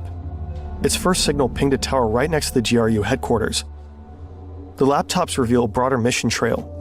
Serebyakov had been in Lausanne in 2016, likely targeting the World Anti-Doping Agency. Breaking news out of Lausanne, Switzerland, where Russia has been handed a 4-year ban by the World Anti-Doping Agency. In December 2017, he was in Kuala Lumpur, where he reportedly tried to hack the Malaysian police, the agency then investigating the MH17 plane crash. Malaysia Airlines flight MH17 crash-landed in eastern Ukraine. That flight was brought down by a Russian-made missile over eastern Ukraine, and the team wasn't planning to stop at the OPCW. They had train tickets from Utrecht to Bern, Switzerland, likely headed for the Spies laboratory, which was also analyzing Novichok. Sometimes hackers need to get physically close to their targets. Sending phishing emails isn't enough. You need to know what kind of networks are in place, what security measures are active, and sometimes even watch the people going in and out. German journalists have nicknamed them the cleaning crew because they show up after something major has gone wrong and try to clean up or spin the story. For the MIVD, this was a major win, and they decided to take it public. Usually they don't disclose their operations, but this time they had a press conference 5 months later. The four men were eventually released and sent back to Russia, likely for diplomatic reasons. Their mistakes seem amateurish. Why keep that taxi receipt? Well, these aren't mythical hooded figures. They're civil servants, hackers on a schedule, assigned tasks, bad coffee, strict rules. They just happen to work for an authoritarian regime and weaponize code. Russia, of course, denies everything.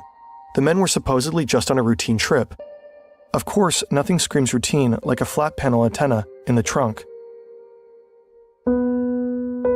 This strange hotel parking lot escapade shows something important. Putin's bears can be stopped. Germany has fended them off. A conservative-linked NGO was targeted, but the attack failed. In France, Macron's 2017 campaign fended off a similar attack. And in the US, the response came loud and clear. In 2018, they decided to send a message. That February, the US Department of Justice indicts 13 Russian nationals and 3 Russian companies. They're accused of deliberately interfering with the American political system. Not long after, another sweeping indictment is released. This one focused specifically on Fancy Bear. The FBI outlines exactly how they traced the DNC hack back to individual Russian operatives. Multiple names are listed, all Russian citizens. According to the investigators, they work for Russian intelligence. The hackers remain safe in Russia, no arrests follow. But one thing is clear, much of the world is now off limits to them. And this isn't just about naming names. It's a clear line in the sand. There are boundaries, and these operatives cross them. One name stands out to German investigators. One of the men listed is believed to use the alias Scaramouche, the same alias linked to the VSC.exe program. His real name is Dmitry Badin. He's the man who broke into Angela Merkel's computer. Today, he's 32 years old. Investigators found out quite a lot about him. They have photos of him, young face, dark blonde hair, shoulder length now. He's from Kursk, married, reportedly has a daughter, lives in a town just south of Moscow. He listens to music while he works, Russian rock, techno. According to forensics, he even streamed football matches while hacking. He's a big fan of Cristiano Ronaldo, apparently. In many ways, he seems like an average guy, but he's a government hacker, serving in a regime that targets Western democracies. In May 2020, the German federal public prosecutor files charges against Badin as well. After the first wave of indictments in 2018, Vladimir Putin sat down with NBC for an interview. There he was confronted with the allegations. 13 Russians and 3 Russian-owned companies have been indicted by a special prosecutor named Robert Mueller in the United States for interfering in our election. Why would you allow an attack like this on the United States? Why have you decided the Russian authorities, myself included, gave anybody permission to do this? If the 13 Russian nationals plus 3 Russian companies did in fact interfere in our elections, is that okay with you?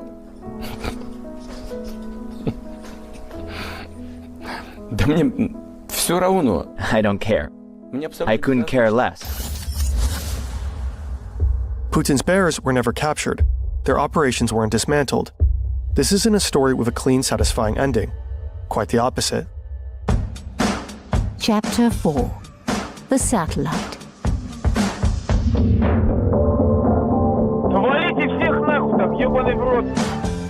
February 24th, 2022.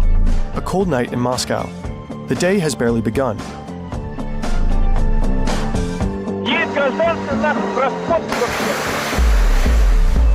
A quiet man heads to work earlier than usual. He's riding the metro.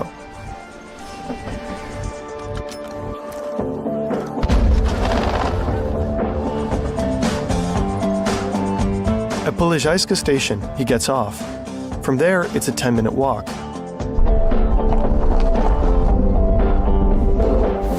He's a little on edge, lights a cigarette.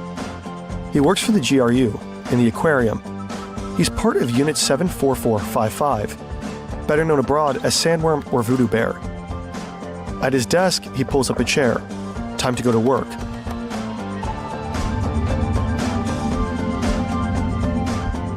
He and his colleagues have spent months preparing for this moment. Now it's just a few final clicks.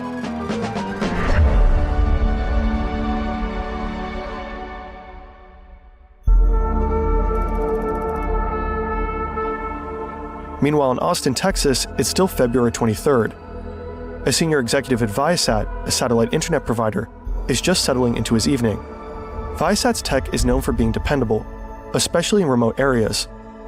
Suddenly, his devices start lighting up with automated warnings. They're coming from Ukraine. 2 of Viasat's ground stations are under attack, flooded with malicious data packets. Internet from satellites doesn't actually come from space. It's routed through ground stations. If those crash, nothing gets through. And now they're overwhelmed. So overloaded they can't deliver connectivity at all. But the Voodoo Bear operative in Moscow isn't finished yet. These kind of attacks can sometimes be fended off, but this one keeps escalating. Internet providers usually have remote access to their customers' modems. That's how they push software updates. That access, of course, should be highly secure. In Viasat's case, it wasn't. Voodoo Bear had already infiltrated months earlier. The hackers send a command to the modems, forcing them to download malicious code that wipes login credentials stored on the devices. Without those credentials, the modems can't authenticate, can't connect, and go completely offline. The attack spreads fast. The senior manager stares at his screen in disbelief. 30,000 modems across Europe are now nothing but e-waste. In Germany, 5,800 wind turbines go offline. In a small village in Sweden, the internet vanishes.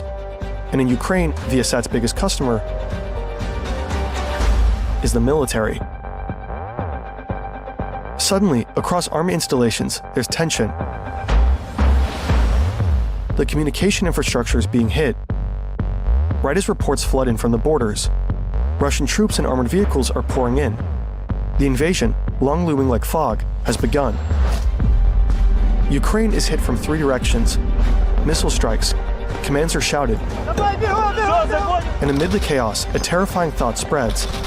What if the comms go down? What if the command dashboards fail? Surveillance feeds cut to black.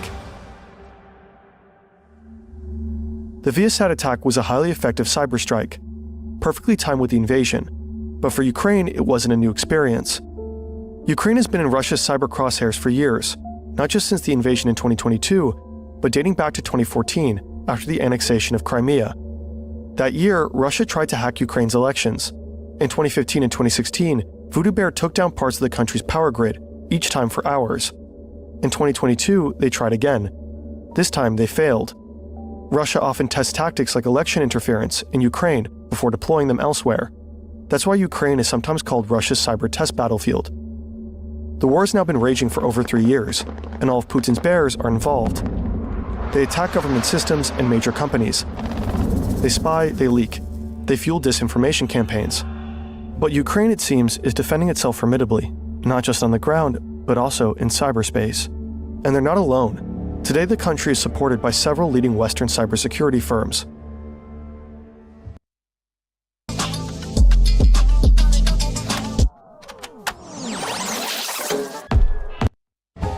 Epilogue.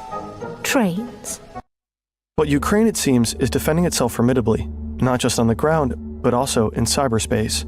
And they're not alone. Today, the country is supported by several leading Western cybersecurity firms. Epilogue. Trains. Putin's bears are still out there, as dangerous as ever. Hagen Tan Reverda is one of the journalists we interviewed for this video. Not long ago, a colleague of his received a mysterious leak, a batch of internal documents from a Russian company called NTC Vulcan.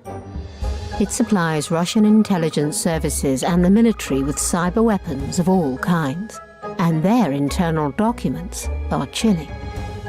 Among other things, Russia seems to have been mapping out what to do once a territory is conquered, how to bend it, break it, remake it. Beyond that, they're experimenting with control over foreign critical infrastructure. For example, they're testing if they can slow down trains.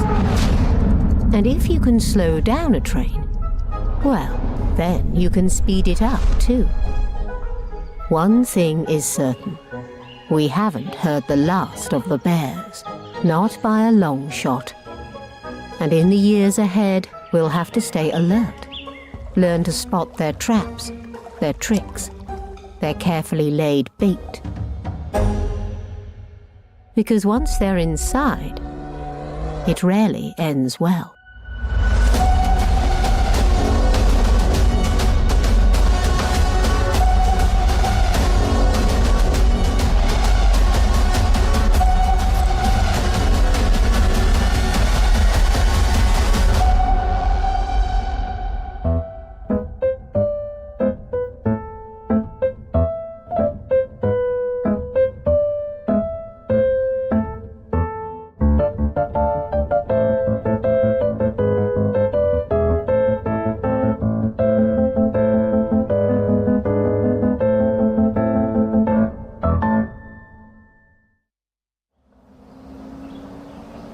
It's a quiet morning in an